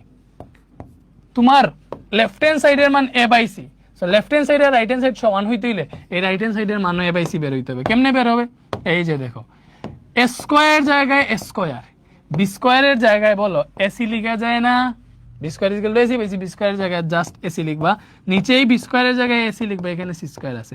তাহলে দেখো উপরে দুইটাতেই এ আছে, এ কমন নিলেই এখানে পাবা এ, এখানে পাবা সি, কমন না হলে ভাগ দাও, এ স্কোয়ারে এ দিয়ে ভাগ দিছি এ পাইছি, এসি রে এ দিয়ে ভাগ দিছি সি পাইছি। এই নিচে সি কমন নিতে পারবা, সি কমন নিলে পাবা এ প্লাস সি। এটা কাটা, আনসার আসতেছে এ বাই সি। বলো আনসার কি আসতেছে, আনসার আসতেছে এ বাই সি। এই যে left hand side right hand side সমান হয়েছে, অতএব লেফট হ্যান্ড সাইড সমান রাইট হ্যান্ড সাইড। বলো বুঝা গেছে, একদম।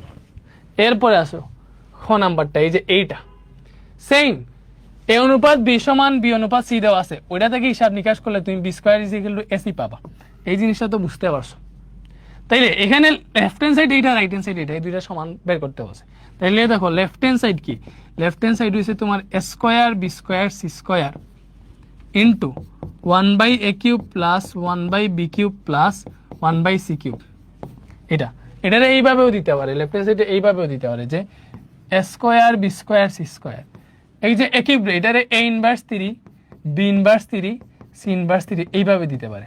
এবং এটা সমান a cube plus b cube plus C cube, এইভাবে দেখাও। এটাও দিতে পারে, অথবা এইভাবেও দিতে পারে, অনেক সময় এইভাবে দিবে। দেখো a to the power 4 b to the power 4 c to the power 4, এটা দিবে হচ্ছে 1 by a to the power 6 1 by b to the power 6 1 by c to the power 6। এটা সমান a to the power 6 plus b to the power, এই কি দেখাইতে বলবে, এটা থেকে কি আসবে,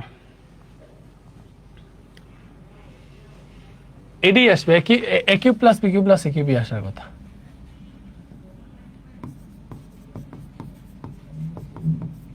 দেখি তো আমার যে টাইপ করা আছে, আমি তোমাদেরকে টাইপ ভিত্তিক একটা স্লাইড দিব, স্লাইডটা দেখাই। এই টাইপ ভিত্তিক স্লাইডটা তোমাদেরকে হচ্ছে টাইপ গুলা বোঝার জন্য দিব। ওই টাইপ ভিত্তিক স্লাইড নিয়ে আমি টাইপ ভিত্তিক প্লেলিস্ট একটা বানানোর চেষ্টা করবো ইউটিউবে, যেখানে টাইপ ভিত্তিক ম্যাথ তোমাদের সলভ করে দিব, ঠিক আছে। এই যে ম্যাথ 11 বেসিক দেওয়া, আর টাইপ ভিত্তিকটা হয়েছে হোয়াটসঅ্যাপে পাইতে পারি।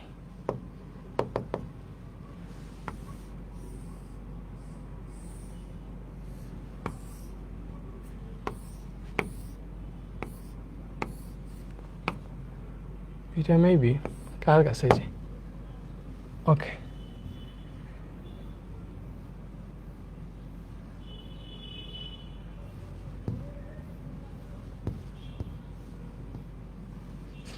এটা বেসিকটা, এটা হচ্ছে টাইপ ওয়াইজ ম্যাথ। এই যে এটা ওপেন করে দেখাই তোমাকে,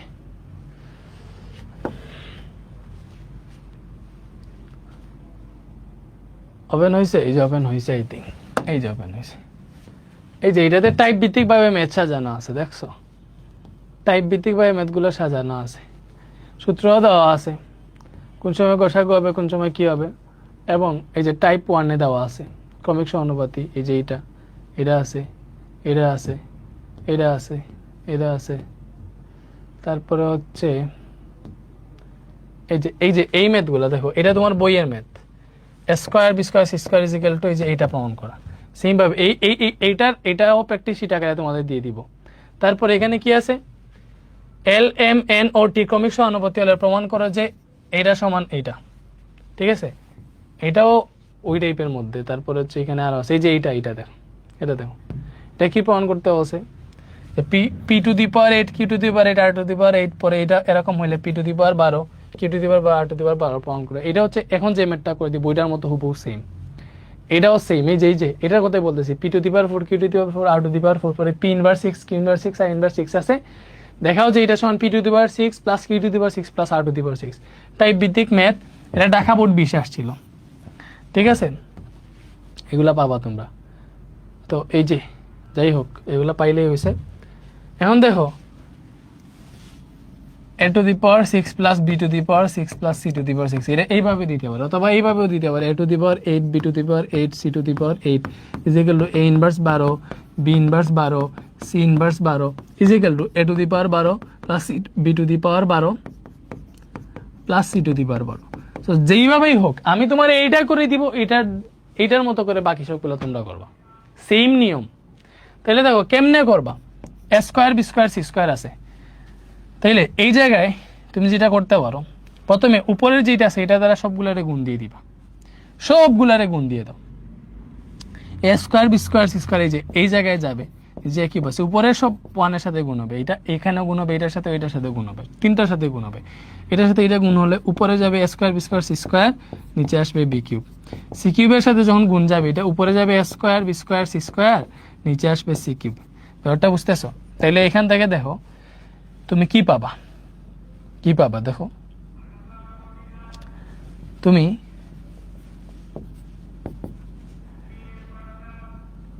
স্কয়ার দিয়ে যদি এ কিউব রেখাটা এখানে এ পাবা, that means b square C square by a পাইলে এইভাবে ভাগ দিবা প্রত্যেকটা, এখানে কি পাবা, a square C square divided by b, মানে কি দেখো বি পাবা, বি স্কয়ার দিয়ে বি কিউব রে কাটছি, এভাবে কেটে ফেললে ভালো হবে, ছোট হয়ে যাবে জিনিসটা। এই দেখো এখানে সি স্কয়ার দিয়ে সি কিউব রে কাটতে পারবা, তাহলে উপরে থাকবে স্কয়ার বি স্কয়ার, নিচে থাকবে সি।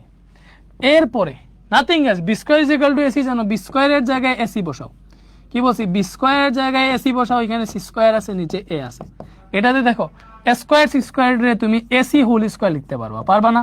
কেন লিখবা? এসি সমান আমরা পরে বি স্কয়ার বসাইতে পারবো, এটার এসি হোল স্কয়ার লিখছি, নিচে বি আছে।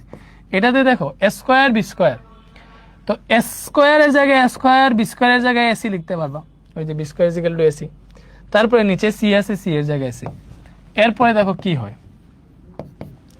উপরে এই যে এ সি আর সি স্কয়ারে গুণ দিলে হবে এ সি কিউব, নিচে আছে এ। এই জায়গায় দেখো এসি এর জায়গায় তুমি বি স্কয়ার বসাইতে পারবা, শুধুমাত্র এসি এর জায়গায় বি স্কয়ার বসাইতে পারবা, বসাইলাম বি স্কয়ার।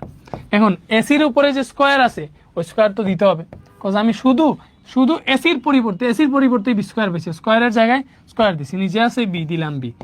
এই জায়গায় দেখো স্কয়ার আর এসি গুণ দিলে পাবা এ কিউব সি, নিচে আছে সি। এখন হিসাব নিকাশ করো, এ দিয়ে এ রেখাটা এখানে পাইলা সি কিউব, বি দিয়ে যদি এটারে কাটো দেখো বি টু দি পাওয়ার 4 হবে উপরে, নিচে থাকবে বি, আর এখানে সি দিয়ে সি রেখাটা এ কিউব পাইলাম, তাইলে এই জায়গায় আমরা পাইতেছি c cube plus b cube plus a cube, এটারে সাজিয়ে লিখলেই পাবো আমরা a cube plus b cube plus C cube, ঠিক আছে, এটা পাবো a cube plus b cube plus C cube. ঠিক আছে, তো এটাই হচ্ছে আমার answer, a cube plus b cube plus C cube. ঠিক আছে, ওকে, এটাই তো তোমার রাইট হ্যান্ড সাইড, বুঝছো? এটাই আমার রাইট হ্যান্ড সাইড। এরপরে আসো, এইটা দেখছে, এটা আরো ইজি, সেম এ অনুপাত বি সমান বি অনুপাত সি হলে প্রমাণ করতে হবে এটা। তাহলে এ অনুপাত বি সমান বি অনুপাত সি হইলে এটা থেকে যে হচ্ছে আমরা b square is equal to ac পাই, এটা তোমরা দেখছিলা না? তাহলে গো নাম্বারে যে বলছে এই যে লেফট হ্যান্ড সাইড কি এটা এবিসি অনুপাত sorry abc into a plus b plus c whole cube divided by নিচে কি আছে ab plus BC plus c a whole cube, এইটা আছে। তো এটা যদি এরকম থাকে তাহলে দেখো কি পাবা, এবিসি এর জায়গায় এই এবিসি আছে, তাহলে এই এসি এর জায়গায় তুমি ভালো মতো চিন্তা করো, এবিসি রে বি ইন্টু এসি এইভাবে লিখতে পারবা। এখানে a plus b plus c whole cube আছে, ভেঙে ভেঙে দেখাইতেছি। নিচে দেখো ab plus BC plus c এর এসি লেখা যায়, নো প্রবলেম। তাহলে এখান থেকে যেটা করতে পারবা, দেখো এসির জায়গায় বি স্কোয়ার বসানো যায়, তাহলে বি ইন্টু এই এসির জায়গায় বি স্কোয়ার বসাইতে পারবো। এখানে আছে এ plus b plus c whole cube, আর এই জায়গায় দেখো এ বি বিসি, এই যে এসি আছে এটার জায়গায় বি স্কোয়ার বসাইতে পারবো, উপরে কিউব আছে। তাহলে এখান থেকে পাবা, দেখো এখান থেকে পাবা এই জায়গায় তোমার কি আসবে, এই জায়গায় আসবে বি কিউব, এই জায়গায় আসবে বি কিউব, পরে কি আসবে a plus b plus c whole cube divided by নিচে যে a b plus BC plus B square আছে, দেখো নিচে এই তিনটা থেকে কিন্তু আমি বি কমন নিতে পারবো। তাহলে আমি সেকেন্ড ব্র্যাকেট দেখো এই পুরোটার উপরে কিউব আছে। এখন শুধুমাত্র এইগুলা থেকে দেখো, এইগুলা থেকে আমি বি কমন নিতে পারবো, নিলে আর কি থাকবে, এখানে থাকবে এ, এখানে থাকবে সি, আর এখানে বি স্কোয়ার, দুইটা আছে একটা বি থাকবে। তাহলে A plus C plus B এইভাবে থাকবে, এ প্লাস সি প্লাস বি। তারপরে এই যে কিউবটা, এই কিউবটা কিন্তু পুরোটার উপরে, বি সহ সবার উপরে, বি সহ সবার উপরে। তাহলে উপরে পাইলাম b cube into a plus b plus c whole cube, নিচে কি পাইলাম, নিচে দেখো পাবো আমি এটা হবে বি কিউব, কিউব যখন বি এর উপরে আসবে বি কিউব হবে, আর এটার সাজাইয়া লিখলে এ প্লাস বি প্লাস সি লিখতে পারবো, এটার উপরে হয়তো কিউব আছে, তখন এটা কাটা যাবে, আনসার আসবে 1, শেষ। ঠিক আছে, বলো বুঝতে পারছো? আই থিঙ্ক বুঝতে পারছো। এরপরে এটা আরো ইজি, এ অনুপাত বি সমান বি অনুপাত সি হলে B square is equal to AC পাবা, উদাহরণের ম্যাথ। তখন লেফট হ্যান্ড সাইড বলছে এটা, ঠিক আছে, লেফট হ্যান্ড সাইড কি a plus b by b plus ac, এটা কি কিছু ভুল টুল দিছে, b plus c maybe, a plus b by b plus c use করা, I think a plus b by b plus c whole square. উদাহরণ 3 না, একটু বই বের করে দেখি। হ্যাঁ, বি প্লাস এখানে এটা নাই, এটা ভুলে দিয়ে দিছে। তাহলে এটা যদি হয় তাহলে A plus B whole square মানে হচ্ছে square plus 2ab plus B square, এইভাবে লিখবা, ভালো মতো বুঝো। এই স্কয়ার তো দুইটার উপরে আছে, b plus c whole square যখন হবে b square plus 2bc plus c square লিখবা, একদম ইজি। তুমি কি করবে, square plus 2ab plus b স্কয়ারের জায়গায় জাস্ট এসি বসাবা, বি স্কয়ারের জায়গায় এসি বসাবা, কি আছে 2bc প্লাস সি স্কয়ার। তাহলে এই জায়গায় তুমি কি পাইতেছো বলো, এই জায়গায় পাইতেছো স্কয়ার প্লাস 2ab। আচ্ছা, এই জায়গায় দেখো এ কমন নেওয়া যায়, সব জায়গায় এ আছে, এ কমন নিলে কি পাবা এ প্লাস, এখানে পাবা 2b আর এখানে পাবা সি, এ কমন নিছি। নিচে দেখো সি আছে সবগুলাতে, আছে না? এখান থেকে সি যদি কমন নাও তাহলে এখানে পাবা এ, এখানে থাকবে 2b আর এখানে থাকবে সি, এটার টাকাটা আনসার পাবা এ বাই সি। ঠিক আছে, আর এটা রাইট হ্যান্ড সাইড কি, রাইট হ্যান্ড সাইডে দিছে এইটা square plus B square divided by b square plus c square, এটা right hand side. Square plus B square divided by b square plus c square, এটাও যদি রাইট হ্যান্ড সাইড হয় এখান থেকে পাবো দেখো স্কয়ার প্লাস এই যে বি স্কয়ার আছে, বি স্কয়ারের জায়গায় এসি লিখতে পারবা, এখানে বি স্কয়ারের জায়গায় এসি প্লাস সি স্কয়ার তো আছে। তাহলে এই জায়গাটাতে এ যদি কমন নাও পাবা এ প্লাস সি, ঠিক আছে, আর নিচে সি যদি কমন নাও পাবা এ প্লাস সি, এ কমন নিলে এ প্লাস সি, নিচে সি কমন নিলে এ প্লাস সি, এটা একটা আনসার পেলাম এ বাই সি। দেখো দুইটার কি আনসার মিলছে, এই তো শেষ, একদম ইজি। এরপরে উদাহরণ 7 এই যে এটা উল্টা প্রমাণ, দেখো কি বলছে, a cube plus b cube divided by a minus b plus c সমান a into a plus b হলে প্রমাণ করো যে এ বি সি ক্রমিক সমানুপাতি। মানে উল্টা প্রমাণ করতে বসে। দেখো এ বি সি ক্রমিক সমানুপাতি মানে হচ্ছে B square is equal to AC, এই জিনিসটা প্রমাণ করতে বসে। ঠিক আছে, তাহলে দেখো এইটাতে আমার কি দেওয়া আছে, এইটার প্রমাণ এইভাবে করবে, এটা উল্টা প্রমাণ, মানে উল্টা ভাবে তুমি এবিসি এর ক্রমিক সমানুপাতি প্রমাণ করবা। তাহলে দেওয়া আছে a cube plus b cube divided by a minus b plus c, এটা সমান কি দেওয়া আছে a into a plus b, এটা দেওয়া আছে। A cube plus b cube divide by a minus b plus c, এটা সমান দেওয়া আছে a into a plus b. তাইলে এখানে দেখো a cube plus b cube মানে কি a plus B whole cube into a square, a cube plus B কিউবের সূত্র কি, এ কিউব প্লাস বি কিউবের সূত্র হচ্ছে এ plus B into a square minus A b plus B square. এটা হচ্ছে এ কিউব প্লাস বি কিউবের জেনুইন সূত্র, উৎপাদক বিশ্লেষণ সূত্রটা লিখলাম। নিচে কি আছে, নিচে আছে এ মাইনাস বি প্লাস সি, এই জায়গায় আছে দেখো এ into a plus B, A into a plus B আছে। জিনিসটা বুঝতে পারছো বলো, এ ইন্টু এ প্লাস বি আছে। তাহলে এইখান থেকে পরে তুমি কি পাইতেছো এ প্লাস বি কাটা, তাহলে উপরে আসতেছে এ স্কোয়ার মাইনাস এ বি প্লাস বি স্কোয়ার, নিচে আছে এ মাইনাস বি প্লাস সি, এই জায়গায় আছে এ। এবার তুমি ক্রস গুণ করো, ক্রস গুণ করলে এটা পাবো। দেখো তুমি এ দিয়ে হচ্ছে স্কোয়ারকে গুণ দাও, বা এই যে ক্রস গুণ করে এটার নিচে মনে মনে ওয়ান আছে, তাহলে এটা দিয়ে যে এটার নিচের ওয়ানের সাথে গুণ হবে, তাহলে স্কোয়ার মাইনাস এ বি প্লাস বি স্কোয়ার যেরকম আছে সেরকম থাকবে, নো চেঞ্জ। এটার সাথে এটা গুণ হবে এ স্কোয়ার মাইনাস এ বি প্লাস এসি, এরকম হইল। এখন তুমি এখান থেকে দেখো এই স্কোয়ার মাইনাস এ বি প্লাস বি স্কোয়ার তো আছে, এই স্কোয়ারটা মাইনাস স্কোয়ার হয়ে আসলো, এই minus A b plus A B হয়ে আসলো, এই জায়গায় আমরা এসি পাইলাম, এটা আমাদের আগে থেকেই আছে। তাইলে এখানে স্কোয়ারে কাটা এ বি কাটা, তাহলে এই যে B square is equal to AC পেলাম। বলো কি পেলাম, B square is equal to AC. So B square is equal to AC পাইলে এটা দেখি বলতে পারবে এবিসি ক্রমিক সমানুপাতি, অথবা এক দুই লাইন বাড়াইতে পারো। কেমনে, দেখো B square is equal to AC পাইছো, তাহলে তোমার এবিসি ক্রমিক সমানুপাতি মানে কি এ অনুপাত বি সমান বি অনুপাত সি হবে, অথবা এ বাই বি সমান বি বাই সি হবে, এরকমই তো। অথবা B square is equal to AC, এটাতে ক্রমিক সমানুপাতি বলে দিতে পারো। অথবা এই যে বি স্কোয়ারে বি ইন্টু বি, এটারে এ ইন্টু সি এইভাবে লেখা যায়। ঠিক আছে, তাহলে এখান থেকে আমরা কি লিখতে পারবো, দেখো এই বি এর জায়গায় বি আছে, এই সিটা এটা নিচে ভাগ করে নিয়ে আসলাম, সি এখানে ভাগ হয়ে আসবে, এখানে এ আছে, একটা বিরে তো এই জায়গায় লিখছিলাম, আর একটা বিরে এই জায়গায় ভাগ করে নিয়ে আসলাম। ব্যাপারটা বুঝছো? তাহলে দেখো এ বাই, এটার পরে সুন্দর মতো সাজায় লিখলে a by B equal to B by c লিখা যায়, a by B equal to B by c. A by B equal to B by c মানে কি এ অনুপাত বি সমান বি অনুপাত সি, এ অনুপাত বি সমান বি অনুপাত সি। তাহলে এটা মানে কি, এটা মানে এবিসি ক্রমিক সমানুপাতি, এবিসি ক্রমিক সমানুপাতি। তো এইভাবে লিখবা, এই লাইন থেকেও লিখতে পারবা আনসার এখানে এসে, অথবা এই লাইন থেকেও এবিসি ক্রমিক সমানুপাতি বলে দিলেই নো প্রবলেম। ঠিক আছে, বাট এতটুকু আসতে পারলে তো ভালো, বুঝা গেছে? ওকে, এরপরে 8 নাম্বার গুলা সমাধান করো। 8 নাম্বার গুলা সমাধান করো, গুলা পরে করব। এই 9 নাম্বার আছে, এই 9 নাম্বারটা করি, 9 নাম্বারটা করি, তারপরে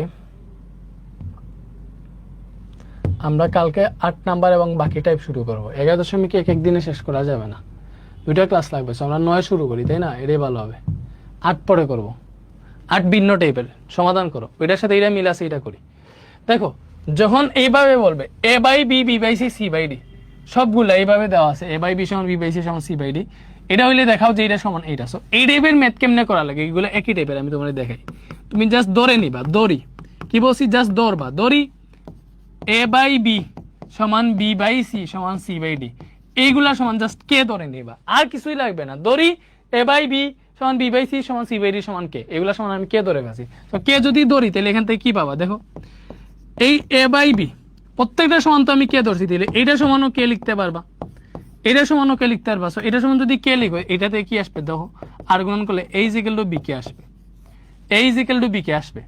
বি বাই সি সমান যখন কে লিখবা, ঠিক আছে, তখন এটা থেকে আসবে বি সমান সি কে। সেম ভাবে সি বাই ডি সমান যখন কে লিখবা, ওইটা থেকে আসবে সি সমান ডি কে। মানে একটা কাজ করবা, দেখো তুমি এরপরে যেটা করতে পারো, সি সমান ডি কে না, দেখো তুমি সি সমান ডিকে, তাহলে এই জায়গায় যে সি যে এই জায়গায় আছে এই সি সমান ডিকে লিখতে পারবা, আর এখানে কে আছে, তাহলে এখান থেকে পাবা বি সমান ডিকে স্কোয়ার। দেখি বুঝতে পারছো? এখন দেখো বি সমান পাইছো ডিকে স্কোয়ার, তাহলে এই যে এ সমান বি কে ছিল, এই বি এর জায়গায় ডিকে স্কোয়ার বসাইতে পারি না? অবশ্যই পারি। বি এর জায়গায় ডিকে স্কোয়ার বসাই দিবা, ইন্টু কে তো আছে, তাহলে এ সমান পাবা ডিকে কিউব। এই জিনিসগুলা বের করতে পারলেই হয়ে গেছে। কি করবা, এইভাবে তিনটা যখন দেওয়া থাকবে তুমি বা চারটা যেটাই দেওয়া থাকুক, এইগুলা সমান আমি কে ধরবো, মানে প্রত্যেকটা অনুপাতের মান কে, তাহলে এ বাই বি সমান কে হবে, ওইটা থেকে ক্রস গুণন করলে এ সমান বি কে পাবো, বি বাই সি সমান কে হইলে বি সমান সি কে পাবো, সি বাই ডি সমান কে হইলে সি সমান ডি কে পাবো। এখন সি সমান ডি কে ভালো করে বুঝো, তাহলে এই যে এখানে বি সমান যে সি কে আছে, এই সি এর জায়গায় আমি ডি কে বসাইতে পারি না? অবশ্যই পারি। এখান থেকে পাবো বি সমান ডি কে স্কোয়ার। এরপরে বি সমান ডিকে স্কোয়ার যখন পাইছি, এখানে দেখতেছি এ সমান বি কে, তাহলে এই বি সমান ডিকে স্কোয়ার বসাইতে পারবো, বি এর জায়গায় ডিকে স্কোয়ার বসাইছি, এখানে কে আছে, তাহলে এ সমান ডিকে কিউব পাইলাম। বুঝা গেছে? তাহলে এইটা যখন পাইলাম তখনই তো আমার কাম হয়ে গেছে। এইবারে আমি যেটা করব, দেখো এবারে আমি কি করব, লেফট হ্যান্ড সাইড আর রাইট হ্যান্ড সাইডে যাব। আমার লেফট হ্যান্ড সাইডে কি দেওয়া আছে দেখো, অতএব লেফট হ্যান্ড সাইডে দেওয়া আছে a cube plus b cube divided by b cube plus C cube, b cube plus C cube. এখন দেখো a cube plus b cube, a cube plus b cube, এর জায়গায় তুমি বসাইতে পারবা ডি কিউব, ডিকে কিউব। দেখো এর জায়গায় অনলি এর জায়গায় ডিকে কিউব বসাইতে পারবা, এটার উপরে আবার কিউব আছে। অনলি বি এর জায়গায় বসাইতে পারবা ডিকে স্কোয়ার, এটার উপরে আবার কিউব আছে। জিনিসটা বুঝো যে বি এর মান ডিকে স্কোয়ার, এর জায়গায় ডি কিউব, সি এর জায়গায় ডিকে বসাইতে পারবা। এই বি এর জায়গায় ডিকে স্কোয়ার বসাইতে পারবা, উপরে কিউব আছে। এই সি এর জায়গায় ডিকে বসাইতে পারবা, এটার উপরে কিউব আছে, যে সি এর মান ডিকে। এতটুকু তো বুঝতে পারছো? তাইলে এই ডিকে কিউব মানে কি, দেখো ডি কিউব, কিউবটা ডি এর উপরে আসলে হবে ডি কিউব, কে এর উপরে আসলে হবে কে টু দি পাওয়ার 3 3 9। এই জায়গায় দেখো ডি কিউব কে স্কোয়ার দিলে 3 2 6 আসবে, কে টু দি পাওয়ার 6। নিচে কি পাবা, d cube into k to the power 6। এই জায়গায় পাবা d cube into k cube. বলো ব্যাপারটা বুঝতে পারছো? বুঝতে পারছো? এখন একটা জিনিস তোমাদের দেখাই, তুমি এই উপর থেকে দেখো d cube k to the power 6 এটা কমন নিতে পারো। দেখো d cube k to the power 6 common নিতে পারো, কজ ডি কিউব এই জায়গায় আছে, কে টু দি পাওয়ার 9 এর মধ্যে কে টু দি পাওয়ার 6 আছে, তাহলে কমন নাও মানে ভাগ দাও। তাহলে d cube k to the power 9 রে যদি d cube k to the power 6 দ্বারা ভাগ দাও, কজ আমি d cube k to the power 6 ভাগ দিছি, তাহলে কমন নাও মানে ভাগ দাও। কারণ ভাগ দিলে এটা কাটা, এটা দিয়ে এটা কাটলে কে কিউব পাবা। দ্যাট মিনস এই উপর থেকে D cube k to the power 6 common নিলে এই জায়গায় পাবা কে কিউব, আর এখান থেকে তো এই পুরোটা কমন চলে গেছে, এখানে 1। নিচে দেখো এই D cube K cube common নিতে পারবা, তাহলে ডি কিউব কে কিউব যদি কমন নাও, এখানে পাওয়া তুমি কে to the power 3, K to the power 6 তো কে কিউব কমন নিছে, তাহলে কে টু দি পাওয়ার 3, আর এই জায়গায় ডি কিউব কে কিউব পুরোটা চলে আসছে 1/7। তাহলে এটা কাটা, ডি কিউব দিয়ে ডি কিউব কাটা, কে কিউব দিয়ে কে টু দি পাওয়ার 6 এ কাটলে আনসার আসবে কে কিউব। আনসার কি আসবে? আনসার আসবে কে কিউব। এতটুকু কি বুঝতে পারছো? বুঝছি। সেম ভাবে রাইট হ্যান্ড সাইড হিসাব করবা। দেখো রাইট হ্যান্ড সাইডে কি বসে, রাইট হ্যান্ড সাইডে বসে B cube plus C cube divided by C cube plus D cube, maybe এটাই বসে, এটাই বসে। তাহলে হিসাব করো, দেখো বি কিউব মানে বি এর মান ডিকে স্কোয়ার, আগের মতো সেম, উপরে কিউব আছে। সি এর মান ডিকে, উপরে কিউব আছে। সি এর মান ডিকে, উপরে কিউব আছে। এই জায়গায় ডি এর মান অনলি ডি, ডি এর মান তো আর কিছু নাই, ডি কিউব ডি যেরকম আছে সেরকম। এখানে পাইলাম d cube k to the power 6, এই জায়গায় পাবো ডি কিউব কে কিউব, ঠিক আছে। এই জায়গায় দেখো ডি কিউব কে কিউব পাইলাম, এই জায়গায় পাইলাম অনলি ডি কিউব। তাহলে এখান থেকে তুমি কি কমন নিতে পারবা, D cube K cube common নিতে পারবা। বুঝতে পারছো? এই যে ডি কিউব কে কিউব দুই জায়গায় আছে, D cube K cube common নিতে পারবা। তো ডি কিউব কে কিউব যদি এখান থেকে কমন নাও, ডি কিউব তো চলে গেছে, কে টু দি পাওয়ার 6 থেকে কে কিউব চলে গেলে অনলি কে কিউব থাকবে। আর ডি কিউব কে কিউব এখানে কমন নিয়ে নিছে, কে কিউব প্লাস 1 পাবা। আর নিচ থেকে অনলি ডি কিউব কমন নিতে পারবা, অনলি ডি কিউব, কজ এখানে কে এর কিছু নেই। তাহলে ডি কিউব কমন নিলে এই জায়গায় থাকবে K cube plus D cube থেকে ডি কিউব কমন নিলে পাবা 1, এটা কাটা, তো ডি কিউবে কাটা আনসার পাবা কে কিউব। বলো আনসার কি পাবা? আনসার পাবা কে কিউব। শেষ। এই যে left hand side right hand side কি মিলছে, দেখো লেফট হ্যান্ড সাইড সমান রাইট হ্যান্ড সাইড মিলে গেছে, দ্যাট শুড বি আনসার। শেষ। দেখো left hand side right hand side মিলছে। বুঝতে পারছো? বলো।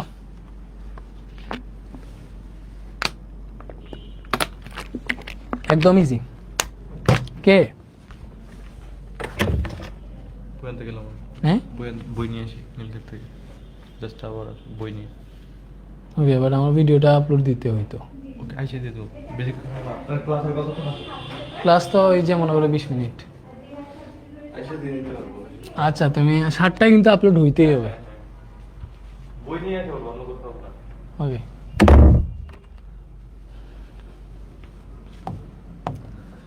এরপরে দেখো সেম এইটা। সো আগেরটাই না, এটার খ নাম্বার বসে, আগেরটা তো প্রণ হইলো, এখন বসে এইটার সমান এইটা দেখাইতে, বুঝছো? এটা কিন্তু অনেক বেশি ইম্পর্টেন্ট। এই ম্যাথটা প্রচুর ইম্পর্টেন্ট। কি বলছে বলো, এই ম্যাথটা কিন্তু প্রচুর ইম্পর্টেন্ট, এটা পরীক্ষায় আসবে।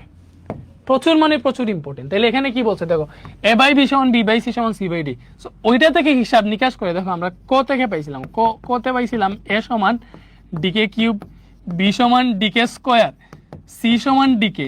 এটা আমরা আগেরটা থেকে পাইছিলাম। সো এটা থেকেও সেম ভাবে বের করতে পারবা। কে ধরে দেখো, এই লাইনটা বের করতে পারবা। এখানে যেমনে বের করছিলাম, এই যে এই হিসাব নিকাশ করে বের করছিলাম না, এ সমান ডিকে কি, বি সমান ডিকে স্কোয়ার, সি সমান ডিকে, যেইভাবে দেওয়া থাকলে এইভাবে বের করতে পারবা। সো এটা তুমি ফার্স্টে বের করবা। বের করার পরে লেফট হ্যান্ড সাইডে এটা, রাইট হ্যান্ড সাইডে এটা। প্রথমে লেফট হ্যান্ড সাইডে যাও, বলো লেফট হ্যান্ড সাইডে কি দেওয়া আছে, a square plus B square plus C square. পরে দেওয়া আছে এই জায়গায় b square plus C square plus D square. তো এখন দেখো এ স্কোয়ার, এর জায়গায় তুমি যেটা লিখতে পারো, এর জায়গায় লিখতে পারবা ডিকে কিউব, উপরে স্কোয়ার আছে। বি এর জায়গায় লিখতে পারবা ডিকে স্কোয়ার, উপরে কিউব আছে। সি এর জায়গায় লিখতে পারবা ডিকে, লিখলাম, উপরে স্কোয়ার আছে, স্কোয়ার দো, সরি উপরে স্কোয়ার আছে, আমি কিউব দিয়ে দিছি এই জায়গায়, এটা স্কোয়ার হবে। তাহলে এটা লেখা শেষ হইলো। এই জায়গায় দেখো কি লিখতে পারবা, B square plus C square plus D square. এই বি এর জায়গায় লিখতে পারবা ডিকে স্কোয়ার, ডিকে স্কোয়ার, কারণ বি এর উপরে স্কোয়ার আছে, স্কোয়ার দাও। সি এর জায়গায় লিখতে পারবা ডিকে, লিখলাম, উপরে স্কোয়ার আছে, স্কোয়ার দাও। ডি এর জায়গায় অনলি ডি আছে, নাথিং এলস। দেখো এখান থেকে কি পাই আমরা, এখান থেকে এই জায়গায় দেখো পাবো D square k to the power 6, square দিয়ে গুণ দিলে। তো আমরা ফার্স্ট প্যাকেটে চলে আসি, সেকেন্ড প্যাকেটের কাজ আর নাই আই থিঙ্ক। এরপরে এটা থেকে পাবা d square k to the power 4, এটা থেকে পাবা ডি স্কোয়ার কে স্কোয়ার। এখান থেকে কি পাবা দেখো, ডি স্কোয়ার কে স্কোয়ার মানে কে টু দি পাওয়ার 4, এখান থেকে পাবা ডি স্কোয়ার কে স্কোয়ার, আর এখানে শুধু ডি স্কোয়ার। এটা তো বুঝছো, এগুলা সাধারণ হিসাব নিকাশ, এগুলো যদি না বুঝো ভাই কিছুই নাই। এখন দেখো, না বুঝলে আবার দেখো, এই সবগুলা থেকে তুমি কি কমন নিতে পারবা বলো, এই সবগুলা থেকে কি কমন নিতে পারবা? দেখো ডি স্কোয়ার আছে, আর কে এর মধ্যে সবচেয়ে নিম্নে আছে k square, that means d square আর কে স্কোয়ার কমন নিতে পারবা। যদি নেও তাহলে দেখো ডি স্কোয়ার কে স্কোয়ার কমন নিলে তুমি এই জায়গায় থাকবে তোমার only k to the power 4, d square তো কমন নিয়ে নিছো। কে টু দি পাওয়ার 6 থেকে কে স্কোয়ার গেলে কে টু দি পাওয়ার 4, এই জায়গায় থাকবে অনলি কে স্কোয়ার, আর এই জায়গায় কিছুই থাকবে না, অনলি 1 থাকবে। এবং এই যে লাইন আছে, এই লাইন থেকে তুমি কি কমন নিতে পারবা, দেখো শুধু ডি স্কোয়ার কমন নিতে পারবা। কমন নিলে এখানে থাকবে কে টু দি পাওয়ার 4, এখানে কে স্কোয়ার, আর এখানে +1। এখন দেখো একটা জিনিস, এই পুরোটা তো গুণ আকারে, বাগের টাগের কিছু নেই, দ্যাট মিনস দুইটা গুণ হবে, এই দুইটা লাইন গুণ হবে। তাহলে ডি স্কোয়ারের সাথে এটা যখন গুণ হবে, দেখো ডি স্কোয়ারে ডি টু দি পাওয়ার 4 হবে, আর এখানে আছে কে স্কোয়ার। আর বাকি দেখো এই যে এইটা এবং এইটা আছে, তোমার যদি এরকম থাকে এ plus B into a plus B, তখন কি হয়, এ প্লাস বি হোল স্কোয়ার হয় না, গুণ আকারে। তো এখানেও সেম কাহিনী হবে, দেখো এইটা ইন্টু এইটা আছে, তখন এটা হবে এই যে k to the power 4 plus k square plus 1, এটা দুইটা আছে না, দুইটা গুণ দিয়ে স্কোয়ার হয়ে যাবে, শেষ। তাহলে এটাই আসলো আমার লেফট হ্যান্ড সাইডের মান, এটাই আসছে লেফট হ্যান্ড সাইডের মান। সেম ভাবে রাইট হ্যান্ড সাইড হিসাব করবা। রাইট হ্যান্ড সাইড যদি হিসাব করি, দেখি আমি এই জায়গায় হিসাব করতে পারি কিনা। রাইট হ্যান্ড সাইডের মান কি দিছে বলো, আমার রাইট হ্যান্ড সাইডের মান বলে দিছে a b plus BC plus cd, এটা হচ্ছে আমার রাইট হ্যান্ড সাইড। তাহলে এর জায়গায় তুমি লিখতে পারবা ডিকে কিউব, বলো এর মান কি ডিকে কিউব না, অবভিয়াসলি। বি এর জায়গায় লিখতে পারবা ডিকে স্কোয়ার, ঠিক আছে, এই বি এর জায়গায় লিখতে পারবা ডিকে স্কোয়ার। সি এর জায়গায় লিখতে পারবা ডিকে, সি এর জায়গায় লিখতে পারবা ডিকে, ডি এর জায়গায় ডি আছে। আমি কি কোনো ভুল করছি না, জাস্ট এ বি সি এগুলার মান বসাইছি। এখন দেখো এই এ বি গুণাকারে ছিল, এই দুইটা গুণাকারে আছে, গুণাকারে থাকলে গুণ হবে, ডি এ হবে ডি স্কোয়ার, কে কিউ আর কে স্কোয়ারে গুণ দিলে হবে কে টু দি পাওয়ার 5। এই জায়গায় দেখো ডি এ গুণ দিলে হবে ডি স্কোয়ার, ঠিক আছে। কে দিয়ে কে স্কোয়ারকে গুণ দিলে হবে কে কিউব। এই জায়গায় কি হবে, এটাতে মেবি এটার উপরে স্কোয়ার ছিল, মেবি ভুল লিখছে, এটা স্কোয়ার ছিল আমার যতদূর মনে পড়ে। হ্যাঁ এটা স্কোয়ার ছিল, AB plus BC plus CD square. দেখো এই জায়গায় স্কোয়ার ছিল, আমার টাইপিস্ট বহুত মিস্টেক করে আছে, টাইপিস্টকে ধরতে হবে। দেখো এটা, আর এই জায়গায় কি আছে, ডি স্কোয়ার কে এর জায়গায় কে আছে, এবং এই পুরোটার উপরে কিন্তু স্কোয়ার আছে, এই যে স্কোয়ার আছে। আমার এটা প্রশ্নই ছিল, আমার এখানে টাইপিস্ট ভুল করে দেয় নাই, স্কোয়ার আছে। তাহলে এখন যেটা এই ভেতরের যে জিনিসগুলো আছে এগুলো থেকে কি কমন নিতে পারবা, দেখো পুরোটার উপরে স্কোয়ার আছে, ভেতরের যে জিনিস আছে এখান থেকে তুমি কমন নিতে পারবা। দেখো ডি স্কোয়ার কে, এই ডি স্কোয়ার কে সবগুলোতে আছে, এটা কমন নিলাম। ডি স্কোয়ার কে কমন নিলে এই জায়গায় থাকবে শুধুমাত্র k to the power 4। D square শেষ, কে কিউব থেকে কে কমন গেলে থাকবে কে স্কোয়ার, আর এই জায়গায় ডি স্কোয়ার কে পুরো চলে আসছে 1 থাকছে। এখন এই পুরোটার উপর দেখো, এই ডি সহ পুরোটার উপর স্কোয়ার, এই ডি সহ পুরোটার উপর আমি স্কোয়ার দিব। ব্যাপারটা বুঝছো, কমন তো নিছি এইগুলা থেকে, বাট এই পুরোটার উপর স্কোয়ার ছিল, স্কোয়ার দিতে হবে। এটা মিস্টেক করে না, শুধু এটার উপর স্কোয়ার দিছো, এটার উপর স্কোয়ার দিছো না, তখন কিন্তু আনসার ভুল চলে আসবে। এখন এই স্কোয়ার যখন এটার উপরে আসবে তখন এটা হয়ে যাবে ডি স্কোয়ার হয়ে যাবে ডি টু দি পাওয়ার 4, এটা হয়ে যাবে কে স্কোয়ার। ভালো মতো বুঝো, ডি স্কোয়ার কে এর উপরে স্কোয়ার আসলে এটা তো এরকম হয়ে যাবে D two the power 4 k square, এরকমই তো হয়ে যাবে।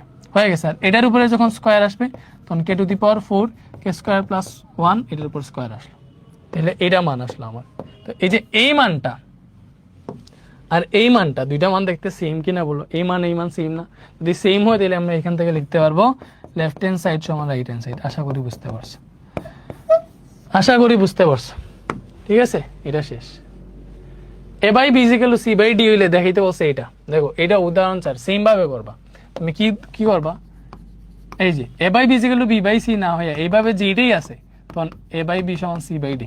দেখো ক্রমিক সমানুপাতি না হইলে এইভাবে লেখা এটা সমান কে ধরে ফেলবা, প্রত্যেকটা অনুপাতকে এ বাই বি সমান সি বাই ডি সমান কে ধরবা। তাহলে এখান থেকে দেখো তুমি কি পাইতেছো, এ সমান বি কে, এটা পাইতেছো। আর সি বাই ডি সমান কে যখন লিখবো এখান থেকে পাবা সি সমান ডি কে। এখন তোমার যেটা করতে বলা হয়েছে A square plus B square divided by A square minus B square সমান AC plus BD divided by AC minus BD, এটা দেখাইতে বলছে। উদাহরণ 4 আমি তো সবগুলাই করে দিয়ে দিতেছি, দেখতেছি। ঠিক আছে, ওকে। তারপরে দেখা যাক, দেখো এবার এটার লেফট হ্যান্ড সাইড কি, এইটার লেফট হ্যান্ড সাইড হইতেছে A square plus B square divided by A square minus B square. তাহলে A square plus B square এর জায়গায় লিখতে পারবা বি কে, উপরে স্কোয়ার আছে স্কোয়ার দাও। বি এর জায়গায় কি লিখতে পারবা, এ সমান বি কে, এইভাবেই থাক। দেখো তাহলে বি স্কোয়ার জায়গায় বি স্কোয়ার, এর জায়গায় বি কে, উপরে স্কোয়ার আছে মাইনাস বি স্কোয়ার আছে, এটা যেরকম আছে সেরকম থাক। এখানে পাইলা বি স্কোয়ার কে স্কোয়ার প্লাস বি স্কোয়ার, নিচে পাইলা বি স্কোয়ার কে square minus B square. Easy math গুলা করে দিতেছি, এটা সরম লাগতেছে। দেখো এখানে বি স্কোয়ার কমন নিলে পাবা কে স্কোয়ার প্লাস 1, এই জায়গায় বি স্কোয়ার কমন নিলে পাবা কে স্কোয়ার মাইনাস 1। এটা কাটা, আনসার হইতেছে K square plus 1 K square minus 1। ঠিক আছে। আর রাইট হ্যান্ড সাইড কি, রাইট হ্যান্ড সাইড হইতেছে AC plus BD divided by AC minus BD. তাহলে এ কত ভাই, এ হইতেছে বি কে আর সি হইতেছে ডি কে। ভালো মতো বুঝো, এ হইতেছে বি কে, সি হইতেছে ডি কে। তাহলে সি এর জায়গায় ডি কে বসাও। বি হইতেছে বি, ডি এর জায়গায় ডি, নো প্রবলেম। এখানে এর জায়গায় বি কে এবং সি এর জায়গায় ডি কে বসাইতে পারবা, পরে মাইনাস বিডি আছে। এই জায়গায় দেখো উপরে পাইতেছো বিডি কে স্কোয়ার প্লাস বিডি, এই জায়গায় পাইতেছো বিডি কে স্কোয়ার মাইনাস বিডি। ব্যাপারটা বুঝছো যে কে কে স্কোয়ার বিডি। কারণ উপরে দেখো বিডি কমন নেওয়া যায়, দিলে কে স্কোয়ার প্লাস 1, নিচে বিডি কমন নেওয়া যায়, পাইতেছি কে স্কোয়ার মাইনাস 1। এটা কাটা, আনসার এইটাই, একদম ইজি না? কে square plus 1 K square minus 1, এই তো শেষ, দুইটা মিলে গেছে, একদম ইজি না? তো এইগুলা পারবা। উদাহরণ 8 এটা এই টাইপের না। তো এই বাকিগুলো দেখো উদাহরণ 6, এগুলো অনেক বেশি যোজন বিয়োজন, এটা ডিফারেন্ট টাইপগুলো। লেকচার 2 আমরা নেক্সট ক্লাসে করবো, তাড়াতাড়ি দিয়ে দিব, নো প্রবলেম। সো এটা ছিল আমাদের লেকচার 1। সো সবাইকে থ্যাংক ইউ। লেকচার 2 এইভাবে দিব। আর কোনো কিছু না বুঝলে কমেন্টে আমাকে জানায়, যেহেতু রেকর্ড দিছি তোমাদের এক্সামের জন্য, কমেন্টে জানায় কোনো কিছু না বুঝলে।